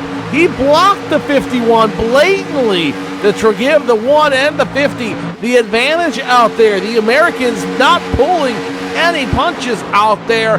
They're making it work so they can get out front and control this race. Again, the 11-year-old Nick Doucette doing everything he can, saves the truck, saves the competition, and they are still running incredibly well. No matter where Nick Doucette finishes tonight, you got to know you have to be incredibly proud of what he's doing out there and how he's keeping that truck incredibly clean. Yeah, you could see a lot of times these guys try to push someone else, and they're moving all over the track because of just how crazy the air is. And now they have a huge run to the outside. What I'm getting at is Nick Doucette, one of the smoothest drivers on the track, and actually the youngest. So very impressive. Nick Doucette goes and takes the lead, getting help from the 38 Craig White. Put those two Canadians back out front. Just capitalizing on all that lost momentum as these Americans try to sort out who to work with right now. No one really working together all that well at the moment, but the 24 of Alan Larson gets in line behind Everett Lane. They have spent most of their races working together, and they will try to make another charge here. The front pack looking at 38 laps to go. 38 laps to go. The 38 and the 51 somehow found it within themselves to get that big run, get outside of the American blockade, and get back up front on this race. But now here comes the 1 and the 24. That's Everett Lane and Alan Larson. They've got the run on the outside. Now they're going to try to make a move. They are 2 by 2 onto the track, trying to make something move out there. Side by side for that lead, but it's still Craig White out in front right now as Everett Lane looks to clear. If this was a finish, it'd be incredible. Looks like Everett Lane will lead that lap. Now we officially have 38 laps to go. This is quite the battle that's heating up here. A lot of people trying to sort out who they can work with. Travis Brown in the 33 ends up lining up with Joel Wood in the 79, making his presence known here. TJ Graves fading back, and Alan Larson finds himself pushing Everett Lane. So Everett Lane, I think he's a guy that has done a really good job leading, but now they're going to have to make this switch. Now Everett Lane's going to try to push Alan Larson up to the lead. We'll see how it works out. Of course, this gives a big run of that 79 and the 33 who come into view, but they become unlatched and will not be able to use up any of that momentum that they had to move on by these guys. So the two Canadians remain out front. Then we've got 4 trucks with that United States flag livery. The rest of Team Canada now relegated to around 7th and 8th place out there. It's a 6 of Terry Hurley, the 48 of Mark McFadden, the 66 of Neil Thompson, the 13 of Sean Bradley, and the number 4, Garrett Atwell is an American truck. But still, the rest of 4 of the other 6 of the 6 Canadian drivers out here stuck in no man's land right now. 8 seconds between them and that lead pack. They need something to happen. They might need a yellow flag in order to go back up and help their Canadian brethren out. Meanwhile, it's a battle of 2 by 2 as they continue to do battle out there on the track. It is going to be the number 24 of Alan Larson, the number 1 of Everett Lane, first and second. 2 Yankees, and immediately behind them, 2 Canadians, Paul Doucette and Craig White, third and fourth. Yeah, Everett Lane doing a real good job of pushing Alan Larson, keeping him out front right now. And we saw Everett Lane leading for quite a while. That gets his oil and water temperatures down to where he could be pretty aggressive with his pushing right now.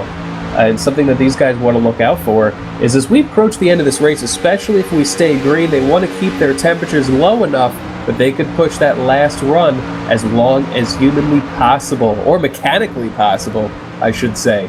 And so these guys want to keep their trucks. The more they switch right now, probably the better, because then they'll be able to really shove their partner when it comes down to the end of this race. And that's exactly what you need. You cannot afford to have an engine blow. You cannot afford to have something catastrophic happen to those cars. If they do, that's going to be all she wrote.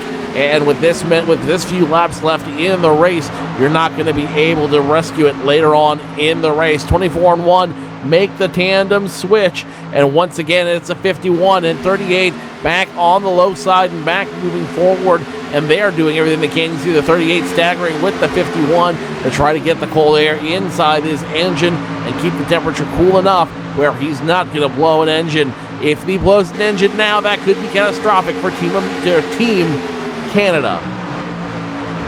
Yeah, absolutely. As Craig White and Nick Doucette seem to have this tandem stuff figured out, where they've been doing a good job all race switching before their temperatures get too high.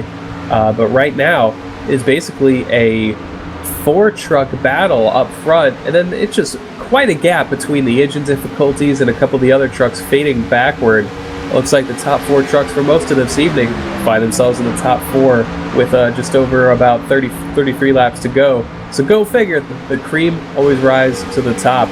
And the 24 of Alan Larson and the number 1 of Everett Lane duck down to that bottom lane, take away the line from Doucette and White, who make that switch. So put Craig White up in front of Nick Doucette, and they keep a little space between them right now. I think it's a little bit of a smart strategy right there. I think Nick Doucette's keeping his engine a little bit cooler before he starts pushing that 38 of Craig White once again. They could latch onto that draft in front of them, so might as well be a little bit conservative. I like what they're doing. Right now, there's not a whole lot of urgency for these guys. The 1 and 24 still have plenty of time on their side. We're only scoring lap 79 of 101, but that being said, there's still a lot of urgency for the guys behind them. What do I mean by that? 22, when we cross the line, it'll be 22 laps to go before we crown a winner here in the Border Wars. And with all that happening, you got to start thinking, when do I make my move and when can I make my move so it's a permanent move and I don't have to worry about anybody behind me. 22 laps to go, not that time. But before you know it, it's going to be 16 laps to go. It's going to be 11 laps to go. It's going to be 6 laps to go. And at that point, you really got to start wondering, when and how do I make my move? Yeah, in fact, when I was mentioning how many laps to go, I was off by 10 the last 2 times. It's an awkward mathematical mistake that you would not expect me to make. However, yeah, I think these guys are really showing a lot of patience right now. They know, you know what, it's between us. Basically 1 against 1, obviously 2 against 2 right here. But these guys will be looking to work together. Everett Lane having to make the switch, goes high. Alan Larson goes high with them. That opens the door for Craig White and Nick Doucette to move their way to lead this race. And so Doucette the pusher, Craig White the pushy. Craig White will come around and lead this lap.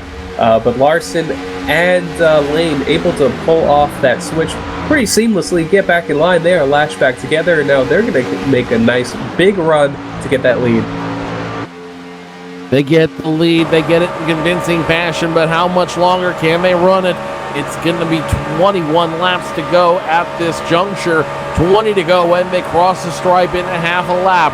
It's Doucette pushing Craig White, now Larson and Lane. They're going to try to take some advantage of that position as they make the tandem switch once again. It's a 51, has to get way out of the way as a 24-1, get the lead back this time by, and these guys have got a time zone over the rest of the field. They're only maybe not even 4/10 of a second between each other. Michael Johnson, Garrett Atwell, 12 seconds behind. Neil Thompson and Travis Brown, 13 seconds behind. Terry Hurley, Mark McFadden, Sean Brady, 15, almost 15 seconds behind. You see on the blimp cam right here just how staggering this entire field is out there. All still 2x2 racing, but it may not matter unless the yellow flag collects this entire field again, because Larson, Lane, Doucette, and White, they have control over this field.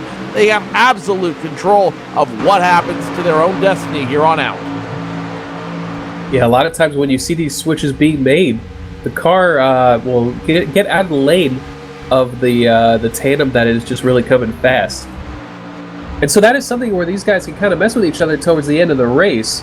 As a caution coming out towards the back of the pack here, big wreck entering turn number 1, I believe, the 6 trucks involved, a number of others. Big wreck, actually turn number 3, problems for the 6, the 50, the 48. As the 6 came down, caught the 50, they all go around. 6 comes down to try to pass with the 48, and that's going to cause a 4-car pile up. The 74, nowhere to go. He's going to plow right through that one and have major damage on his car. The 6 gets straight into the 50. You see it on the replay right now, and opens up the door for the 74. All 3 of those trucks, heavy damage, and I believe the only the only 2 that have had to use a reset are Ben Horrell in the 74 and TJ Graves in the 50. So that's going to be both of their second resets. Terry Hurley in the 6, that'll be his first reset on this field. Heavy damage, but if you know what, if you were the guys trailing towards the back of this field, this is exactly what you want to see. Oh yeah, that really changes the complexion of this race, gives these guys a second shot, as Ben Horrell almost had it missed, decided to stay full throttle on that one, see if he could clear it in the middle of 3 and 4. You don't know how quickly those guys are going to come back up on the track, not able to do so. Heavy damage for the 74, so that changes everything, Joe. This changes everything for a lot of guys. Now everyone's going to come down to the attention of their crews. Under the yellow flag, go ahead and make those final changes. It's Alan Larson in the 24 leading them down pit road. Nick Doucette in the 51. Everett Lane, first one to the attention of his crew. He's flanked by the 78 and the 4. And no tires for the 1. It looks like just fuel. Fuel only for the 4. Fuel only for a lot of those guys. And the first one off pit road is going to be Nick Doucette, who only took fuel in the 51 machine. Yeah, tires not being a factor. These drivers just want enough fuel in their truck so they can make it to the end. I do believe it was a 1 pit stop race. Had we stayed green, they would have had to gas and go. However, they get the benefit of doing that under caution right now. Big winner on pit road, though. Neil Thompson comes out of the pits in second position. But I think Craig White, who will be restarting third, is probably going to pair up with Nick Doucette, who they've been working together all race. So why not? Why change anything now? Keep a good thing go rolling here. That will be 3 Canadian cars way up front. Doucette, Thompson, White, and then Alan Larson, Everett Lane, Garrett Atwell behind them. So 3 Americans, 3 Canadians, and that's going to mean a whole lot of competitive racing. Harry, if you're the Canadian team, what's your mindset and strategy now, knowing that you control the top 3 spots? I think the problem is going to be with Neil Thompson. He's probably going to fade back, ends up working with Mark McFadden. But I think if you're Nick Doucette, you got to stay with what's been working with you all race. Craig White, Nick Doucette been working well together all race. I think that's gonna stay the same. It's gonna be hard for 3 people to work together. It's really gonna be 2 on 2 on 2 on 2. Now, if you're the American team running 4th, 5th, and 6th, what are you thinking right now, and what do you need to do to get up front and get a run going? Well, I think it's been interesting because we've seen various different combinations between Everett Lane and then Al Larson and the 24. I think the main thing is you don't want to lose too much ground early on. I think you need to commit to a partner pretty quickly, unless there's like the rare situation where you could do a seamless switch and work with someone else. So I think Everett Lane, Al Larson, a lot of these guys have to know who they're going to work with right off the bat, so that they can really capitalize, put together a bunch of good laps, get into a rhythm, switch when they need to, and not lose too much ground. So I think you'll see Everett Lane and Alan Larson stick together. We saw them split up halfway through the race, but then come back together. And I think for them to have a shot at this, they're really going to have to work together well right from the start. And that's going to mean these guys are going to have to figure out some strategy and teamwork as they get ready to go back to green flag racing. They will go back around lap 87 plus or minus, which leaves less than 20 laps left to go on this field. It will be Nick Doucette up front, Neil Thompson, Craig White, first, second, third, all Canadian trucks. Alan Larson, Everett Lane, Garrett Atwell, fourth, fifth, and sixth, all Americans. The rest of your field shakes up as follows. It'll be Mark McFadden, seventh, Michael Johnson, eighth, Travis Brown, ninth, Joel Wood, 10th, Sean Bradley, Terry Hurley, Ben Horrell, all at least one lap down, and TJ Graves still running, albeit 4 laps down on his second reset, and that reset not looking strong for him. He's still sitting in his pit stall right now. Yeah, certainly TJ Graves' truck heavily damaged. We saw him have to reset before that blown engine. Might have had a reset other than that. And so TJ Graves basically not a factor in this race right now. We've got 10 on the lead lap.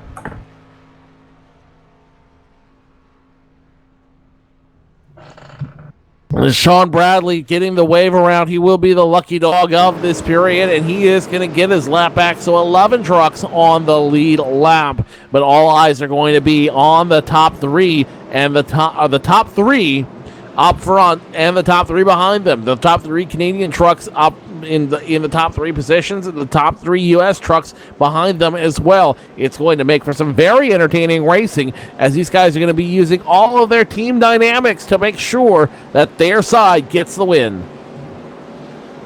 Yeah, we should get the lights off on the pace car this time by get to 1 to go. And I'm really interested to see what happens with Neil Thompson here, because he hasn't been up here in a while. He's been working with a few other guys. Certainly we've seen Doucette and Craig White together most of the entire race. So Neil Thompson going to have to find a partner real quick. Be interesting to see too if maybe we have a Canadian truck hook up with an American truck, and then see what happens there at the end of the race as they decide to go. Maybe separate. Maybe try to race them out between the two. But anything can happen here. It'll be really interesting. Anything can happen. Anything can work out here. It's all a matter of how it's going to work and when it's going to work. Pace lights still remain on, so we have 1 more lap to go before we are green flag racing.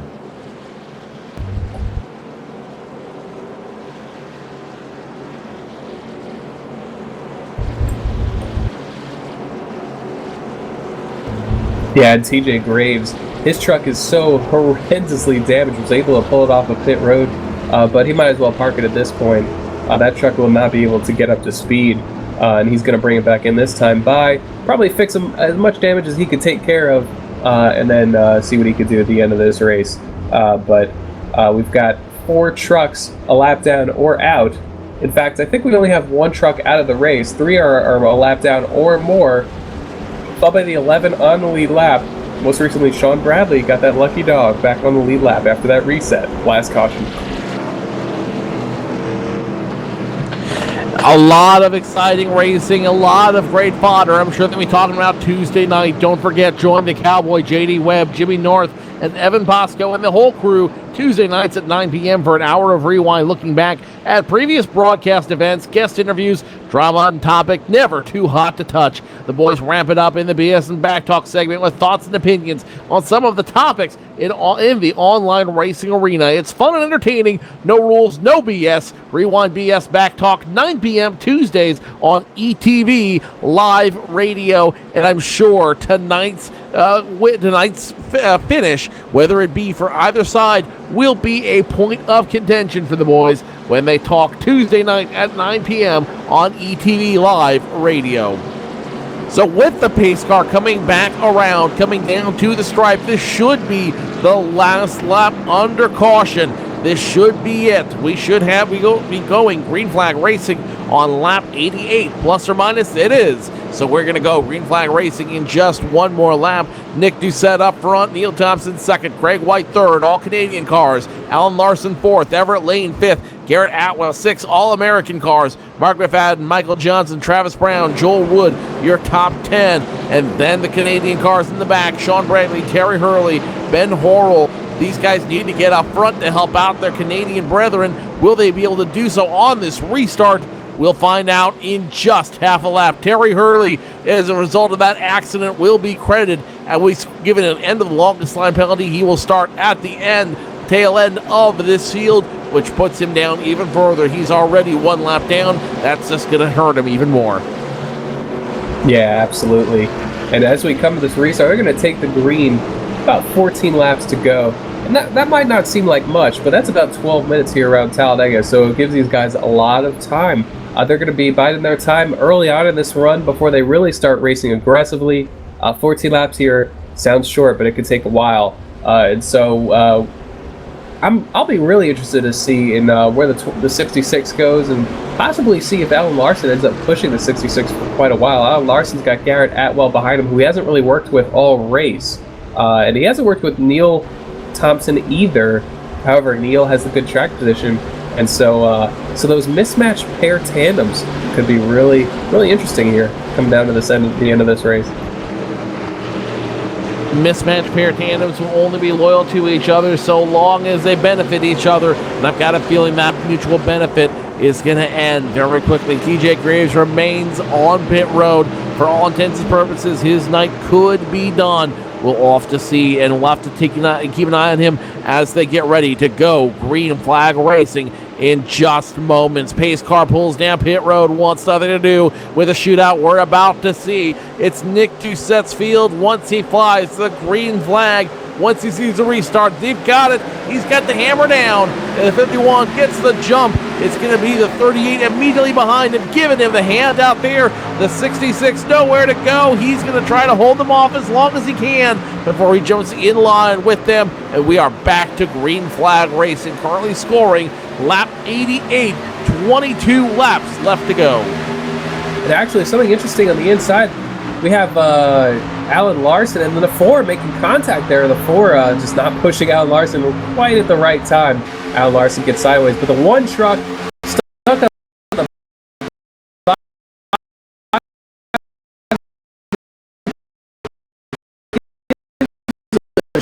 shot to the 6 of Neil Thompson, but nowhere to go. That is Everett Lane working together with the 48 of McFadden, but they just simply boxed in right now, nowhere to go. Everett Lane not pairing up with Alan Larson as quickly as I thought he would, as Larson right now working the outside with Atwell, and they will try to get this run and catch the 2 Canadian trucks out front, Craig White and Nick Doucette. A minute ago I said 22 laps to go. That is really wrong. My abacus was totally off. I was missing a beat out there. It's only 12 laps to go at this juncture. Doucette and White continue to lead. Alan Larson, Garrett Atwell now working together. The 66-48 trying to be of as much help as they can to their Canadian bedfellows out there. Not going to work. Everett Lane going to get the boost now from Travis Brown. 3 wide behind him, the 79, the 78, the 48. We're 3 wide temporarily. Now they're going to fall back in line. The 66 of Neil Thompson. Valiant effort. He was a little engine that turned into a little truck that couldn't. Now back up front in box formation, 2 by 2 they go. And it is going to be at the line. Nick Doucette? No. Alan Larson in front. Nick Doucette in second. Garrett Atwell third. Craig White fourth. 2 by 2. The Americans and Canadians battling it out. You know, and as we get further and further into this race, it's been pretty clear Doucette and White, the only 2 who have really spent the entire race working with each other. I'm not sure if we've seen Atwell and Larson working together too much. Larson just gets kind of a shot, blocks the inside lane, goes to the bottom, decides to, you know what, I don't want to put myself in a bad position with the difference in momentum here. Larson goes back to the outside, going to meet up with Garrett Atwell here in a moment. But that helps the 51, Doucette, in control out front. And we saw a couple weeks ago Doucette be pretty defensive there at Richmond running the late miles here in the Sunday Money Series. And so we know Doucette can get defensive, but we haven't seen him blocking in this race. He hasn't really needed to at all. He's been playing it smart. And so the 38 making a switch with the 51. The 51 decides to stay high, and 38 of White meets him there on the outside line. But the 24 gets turned by the 4, a bad push. And I'm not sure if we have the caution yet. I think we have actually stayed green, but that's going to make Garrett Atwell lose his partner as he sends around the 24 of Larson. The 24 did have some rear right damage on that, on that truck before it all happened. Let's take a look at the replay and see exactly how it happened. The 4 looks like he just mismanaged the pass of the 24 and gives him the old pit maneuver to spin him around and around and around, and that could very effectively give this race to the Canadian tandem up front. No yellow flag. We are still green flag racing. It is going to be Craig White in front, Nick Doucette in second. Now here comes Everett Lane and Travis Brown, third and fourth. The next Americans to challenge the 2 Canadians on the top of the hill. Yeah, it looks like a lot of aggressive bump traps on the 24 car, which eventually led to that with Garrett Atwell, but Garrett falling out of the view right here as we have Everett Lane and Travis Brown, who I didn't think would be able to catch back up to that lead pack after falling about 2 seconds back. A little bit of lost momentum is all you need. They're not latched together right now, but Travis Brown back into the fray here as he works with Everett Lane. Just seems like this constant combination of different tandems working out. They go for the switch here, third and fourth. Everett Lane going to have to tuck back in behind 33 and be the pusher, as there are currently 9 laps to go. And that is Craig White leading the race over Nick Doucette. And also coming into view, the 79 of Joel Wood and the 78 of Michael Johnson, right now 5th and 6th. Huge run down the backstretch, up to 203 miles an hour. The question is, will they have a place to put their trucks at the end of this run as they catch the leaders here? We're looking at 2 wide for the lead after the Canadians do the switch. Nick Doucette back out front, but Michael Johnson has to switch with Joel Wood. So switching all over the place, these guys, be interesting to see right at the end of this race if they're having to switch this much when they try to make it work for a few extra laps right at the end. Who can make their engines last? 8 laps left to go at this juncture, and all you got to do is make your truck run 8 more laps. It don't matter after tonight. You can burn it up after tonight because it's only about what happens in the next 7.5 laps. Travis Brown getting the push from Everett Lane up top. Craig White giving the push to Nick Doucette down below, 2 by 2. They continue to battle side by side. More Americans behind him. Michael Johnson, Joel Wood, Mark McFadden, and Neil Thompson, the next Canadian duo, trying to get it figured out there. Is the 6 now on pit road. It looks like more damage for the 6 machine of Terry Hurley. Not sure what happened to him, but he might have gotten wrecked out. We'll keep an eye on it and come back to you when we know more. Meanwhile, up front is a battle for the lead and the win in the border wars. Now Nick Doucette has the advantage. The 38 has the advantage with him. 50 getting passed on all sides. As a result, leaders remain clean. Yeah, Everett Lane doing all he can to push that 33 truck of Travis Brown. However, needing to switch already. Travis Brown stays high. We'll tuck back behind the 1 truck as we see the 2 Canadian trucks having to switch at the same time. Nick Doucette, Craig White, and the 1 truck gets a good run on the bottom, but this becomes a race of who can latch onto their partner quicker, and Nick Doucette does a really good job of getting onto the bumper of his teammate White. And the 1 truck nowhere to go. They are single file, 4 deep on the bottom. Michael Johnson and Joel Wood behind these guys in 5th and 6th, but not latched together right now, and that's going to hurt them. Might run out of time. There's only 6 laps to go, not enough for them to make it up. So you have a 4-truck battle for this lead. 2 Canadians, 2 Americans. Everett Lane looking high, but Travis Brown simply not there to push him on through. 6 laps left to go, 5 when we cross the start-finish line. The Canadians still strong up front. Craig White, Nick Doucette. Is anybody going to challenge them? Everett Lane, Travis Brown now. At least 4 truck lengths between those 2 cars. The 1 and 33 may have to get into some dangerous mix if they want to try to get caught up with them and try to push up front. They cross the line, 5 to go as they cross the line. It will be the 1, there to check that, the 51, the 38 still in front of this field, and with a commanding lead over the 1 and the 34. 24 of Alan Larson still running, but severely damaged. His night is, in all intents and purposes, over. Michael Johnson now getting the push from Joel Wood as these guys trying to catch up to your leaders, but your leaders have checked out on this field, and now all they have to do is play defense to win this race. 4 to go when they cross the line. Yeah, these drivers more than likely are going to have to switch 1 more time to make it to the finish, and that will put Nick Doucette in a position to win this race potentially if his tandem is able to outrun the other tandems. but the 1 of Lane and the 33 of Brown able to get a pretty good run, but they decide to keep it low right now. They haven't moved high with it, as there is the switch. Nick Doucette going to take the lead. However, if he moves high here, that opens the door for Lane, the 1 truck on the bottom, looking to take the lead. However, the 38 of White puts it right back on the bumper of the 51. The 33 was not on the 1, and so there you see the Canadian team inch away, entering turn number 3. When they come back around, it's going to be 3 laps to go, and they did not lose the lead on the exchange. They used the tandem draft to their advantage, did not. If they lost the lead, it was only temporary. Doucette continues to lead out here. 3 to go when we get to the line. Nick Doucette, Craig White doing everything they can to secure the win for Team Canada. The 11-year-old phenom continues to lead on this race. It's going to be Everett Lane, Travis Brown. They're going to make the switch, taking a lot of time on that switch, and that is going to lose them some position, but it doesn't matter because Travis Brown's still working with Everett Lane to make it happen. Joel Wood, Michael Johnson starting to catch up. Neil Thompson and Mark McFadden trying to do everything they can to help their Canadian brethren. Not going to happen. Only one more truck on the lead lap. That's Sean Bradley in the 13 machine. Only 9 trucks remain on the lead lap, doing everything they can to try to get up front, try to make the moves to get out there. Nick Doucette will cross the line one more time. Popsicle sticks fly, 2 to go. Yeah, these guys are going to have to be wary of their temperatures. Garrett Atwell running the low side. They're going to actually switch for the lead right here. I think that they saw that their temperatures were a little higher than they wanted.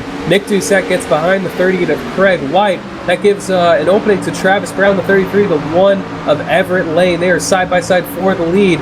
Advantage to the outside there.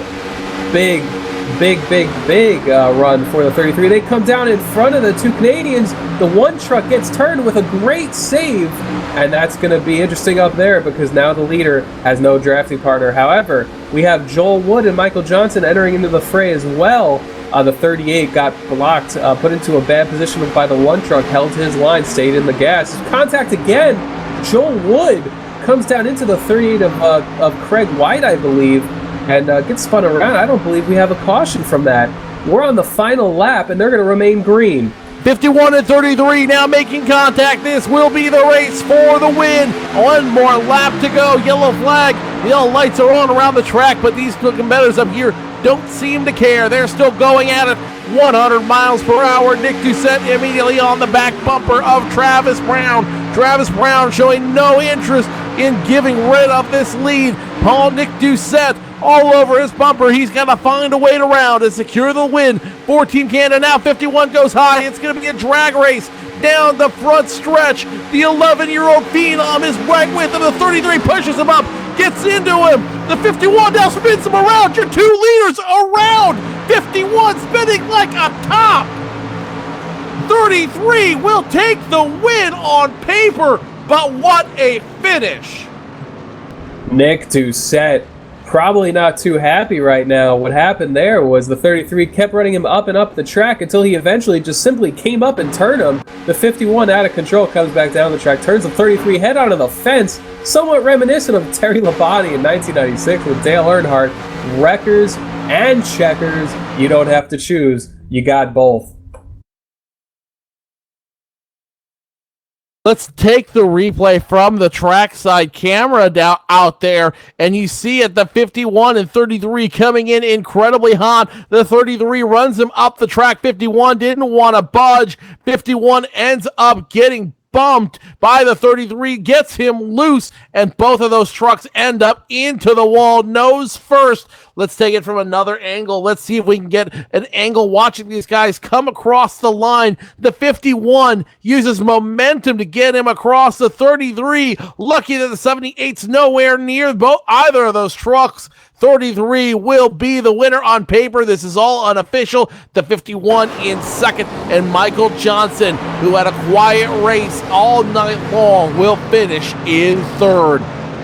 I'll be honest with you, Harrison. I've called a lot of these races. I've been doing this since 2005. I've called races with the names of likes of Brad Keselowski, Dale Earnhardt Jr., Martin Truex Jr., and this is the first time I have seen an ending of this magnitude.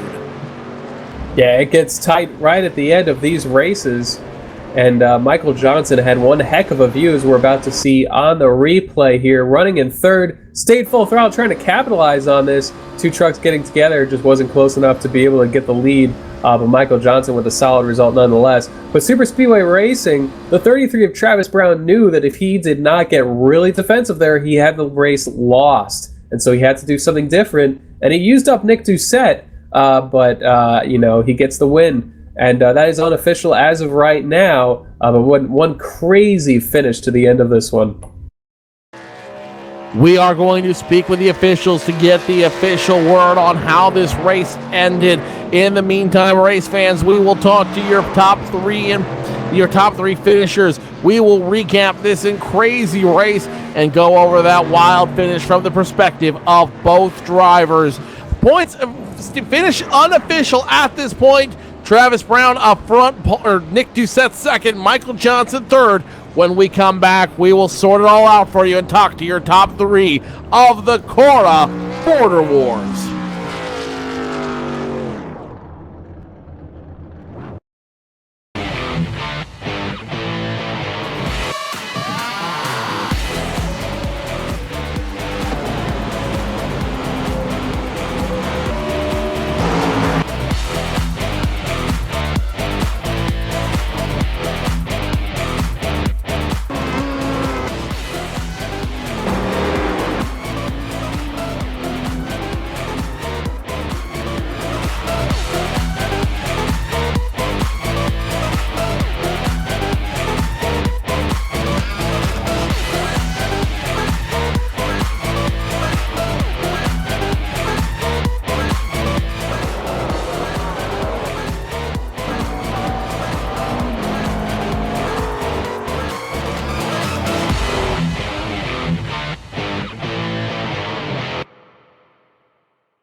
Hey, JD here with ETV Live, and let me tell you something. If it's too big for the pickup truck and you need to move it, there's only one trucking company you need to call, and don't bother with the Yellow Pages Cowboy. I'll give you that number in a minute. Manufactured goods, automotive, technical equipment, furniture, even if you need a reefer, Gary Mercer Trucking Incorporated is the only choice, Cowboy. With locations in Mississauga, Ontario, Canada, Rancho Cucamonga, California, if you need to move it, store it, and keep it cold, you need to call Gary Mercer Trucking Incorporated. Long haul, short haul, or just across town, Gary Mercer has the best trained and qualified drivers to get your load from point A to point B with professionalism and on time. So remember, Hoss, if it don't fit in a pickup truck, you're going to need a real truck, Cowboy. Sponsors of ETV Live's Friday Night Showdown, Gary Mercer Trucking Incorporated, 1-800-668-2980.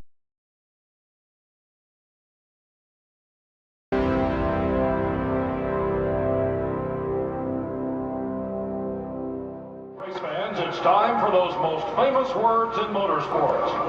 Drivers, start your engines!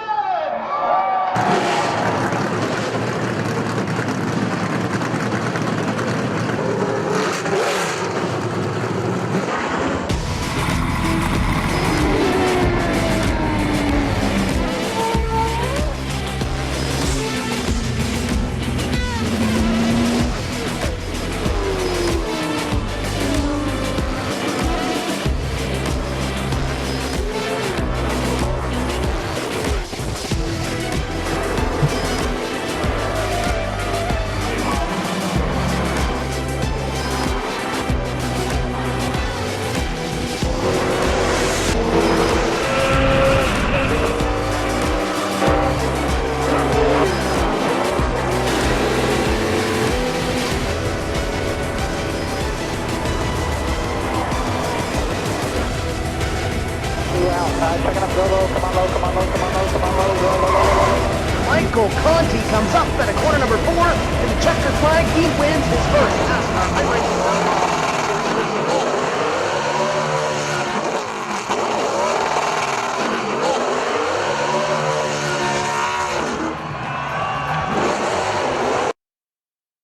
The Border Wars coming to an end. You are watching the outcome of the last lap from the perspective of Travis Brown and Nick Doucette.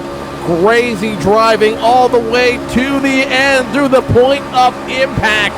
Officials handing us the standings. Travis Brown, your winner as a result of that crazy finish. Nick Doucette second, Michael Johnson third, Everett Lane fourth, Mark McFadden rounds out your top 5. Neil Thompson 6th, Sean Bradley 7th, Joel Wood 8th, Craig White 9th, and Alan Larson round out your top 10. Garrett Atwell, Ben Horrell, Terry Hurley, TJ Graves, and Cecil Jackson, the 15 drivers that came to battle here at the Border Wars at Cora. What an incredible race. What an even more incredible finish. You watch it all here live on ETV Live. Your winner in that race, Travis Brown, representing the USA, walks away with a big first place victory. Fireworks going off down in victory lane for Travis Brown. And Travis, before we talk about anything else, let's talk about that last lap finish. What happened from where you were sitting? Well, we came off a 4 and had a heck of a push from Nicholas. I know we're from opposite teams, but he hung with me and we had a good run coming off a 4, and he tried the slingshot and I went up the block, and then we side drafted, and then we just were beating and banging, and at that point I wasn't going to lift, so I kept my foot in it and managed to slide across first. At what point did you, when you were sliding and spinning, were you concerned this might cost me the race? Or did that thought ever cross your mind? About the time I hit the walls when that crossed my mind. I just didn't know who could sneak by, and I knew Mike was in third, but I didn't know exactly how far back he was. But it seemed to absolutely work out in your favor. The Americans seemed to have been outnumbered and underpowered through that. How were you able to find your way up front, especially when it mattered, when it was most important? Just, I can't really take all the credit for this. I got to give Everett and Michael and Joel and Garrett and everybody on this American team. We all worked great together, and it was really a team effort. It definitely seemed to be a team effort from you guys. We saw you drafting with Alan Larson earlier in the race, and we saw you and Alan working together when the 24 dropped out as a result of getting spun. How concerned were you that could have been the end of the run for you guys? I was pretty concerned because I was scared. I knew somebody was more than likely going to be the odd man out, so it just really worked out in my favor. And right now it's a 1-3 American finish. Has to be a good feeling for you guys representing the USA. Oh, yeah. Don't know how the points are going to add up here, but it should be good. I want to thank Bark Competition Karting for sponsoring me, padorg.com, Stay Alive, Don't Text and Drive. Thank David Wink at Storm TV and Storm Motorsports, and thank you guys, and James, Allen, and Kevin, Gordon, Colin, and Terry, all the guys at Cora for putting this great event on. It's a lot of fun. Travis Brown, your winner here in the Cora Border Wars at Talladega Superspeedway. We will have reaction once we get the official points in hand. Meanwhile, it's Harrison Weidlitz caught up with your second place finisher, Nick Doucette. Yeah, I'm here with Nick Doucette, who has shown himself to be a front runner almost just about each and every week here in the Cora series. And coming down those last couple of laps, there was a lot of contact leading to that finish, and then the finish coming down to Travis Brown and Nick Doucette. But Nick, run us through that crazy finish. Is there anything you could have done differently, and just how exciting was that from your vantage point? Oh, well, first I'd like to thank you guys for doing this race, and Cora for all their effort that they did to put up this race. And this race was really really hard for me in that race, and I'd really like to thank Craig, my partner. We worked the whole race. He kept me up front the whole race, and I'm happy for Travis. But yeah, those last few laps were pretty scary. There, we're all beating and banging apparently, and apparently Travis got his way through and he won. So yeah, good win there, Travis. And you spoke about working with Craig White. I think out of all the tandems in this race, you and him were more consistently together than pretty much any other tandem in the field. And the thing I want to ask is how the temperatures were, if you found yourself having to switch more and more quickly throughout the race, or were you able to manage the temperatures where it wasn't really a big deal at all? Well, we were pretty concerned there that one of us was going to blow up, because when the race builds up and our engines get a lot hotter, we can't really go that long with our gauges blinking, so we were concerned that we were both going to blow up. But we both managed to keep our engines good and safe, and yeah.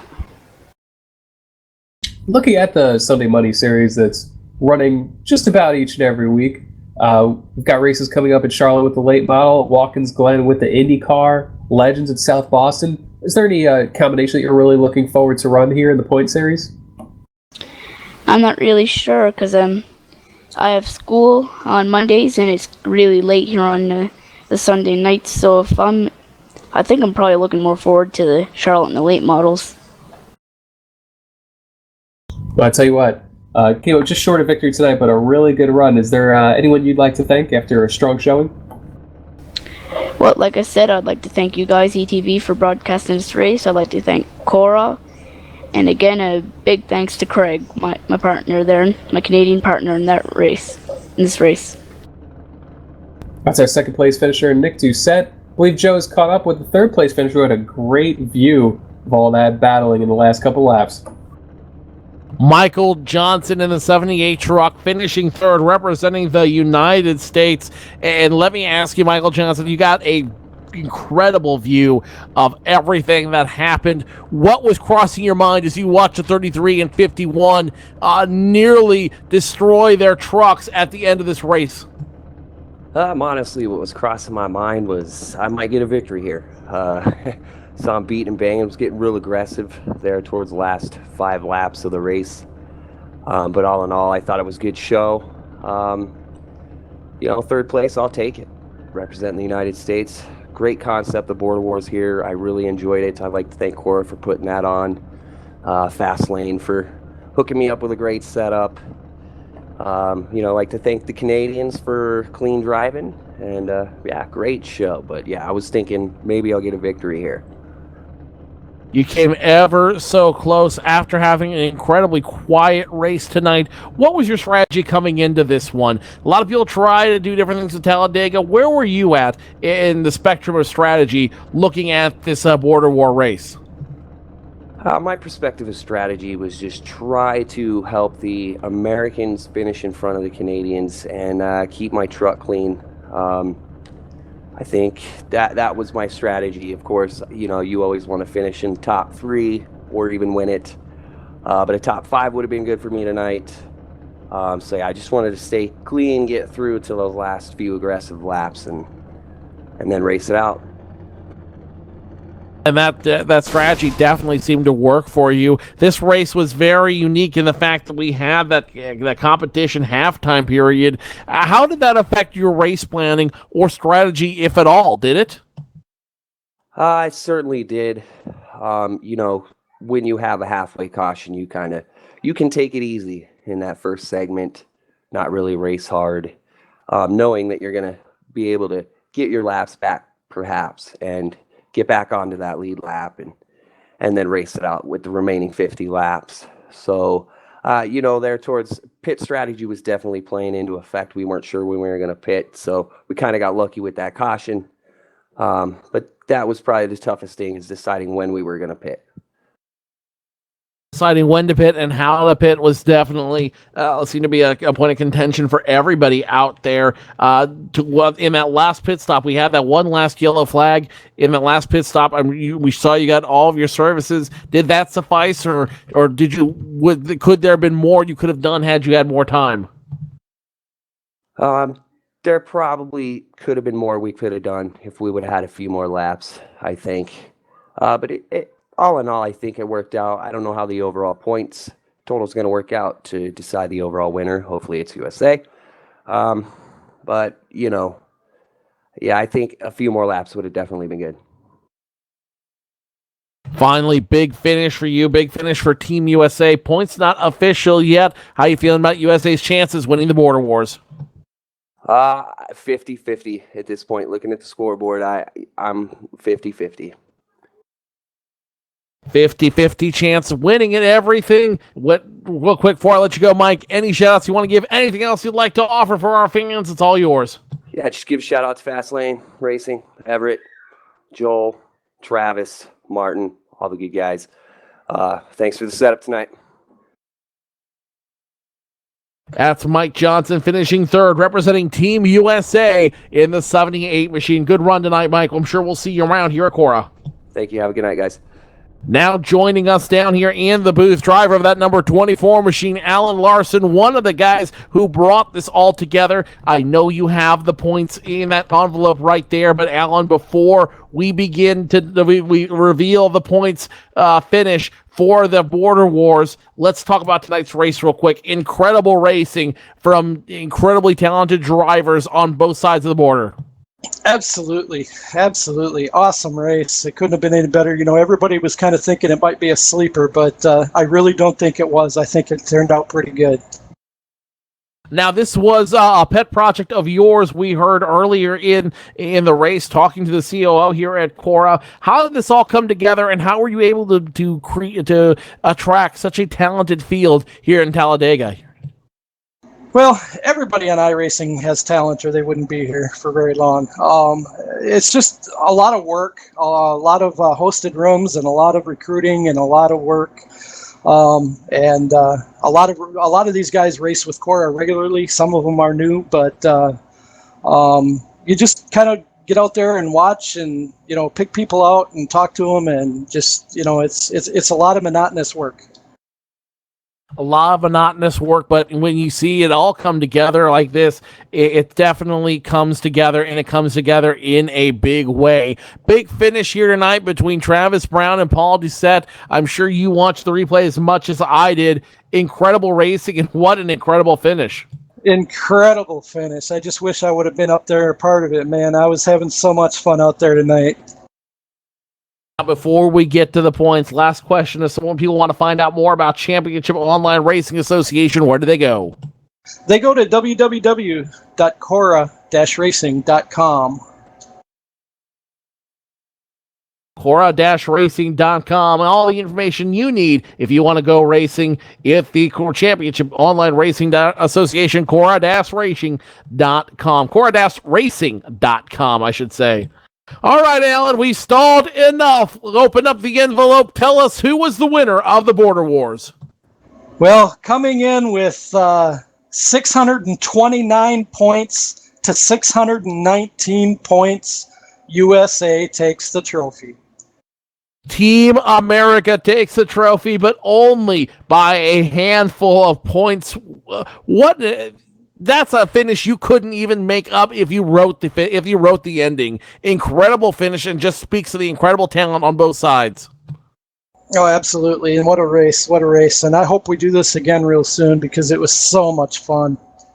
Alan Larson driving in the number 24 machine, and one of the men who brought together the Border Wars race. Alan, thank you for everything you do. Thank you for putting on such a great race. It was our treat to call it. Thank you, guys. I appreciate it. You guys do an awesome job. And that will conclude it as Team USA celebrates the big victory, taking home the first ever Border Wars trophy here at Championship Online Racing Association. My thanks go to all the drivers. Championship Online Racing Association, Cora-racing.com to find out more about them. On behalf of our entire broadcast crew, producer Laura Lawson, executive producer J.D. Roth. Check that. Yep. Our producer, or my partner in crime, Harrison Weidlitz. I am Joe Cortez, congratulating Team USA once again on a big finish in the Border Wars here at Talladega Super Speedway. We'll see you next time here on ETV Live.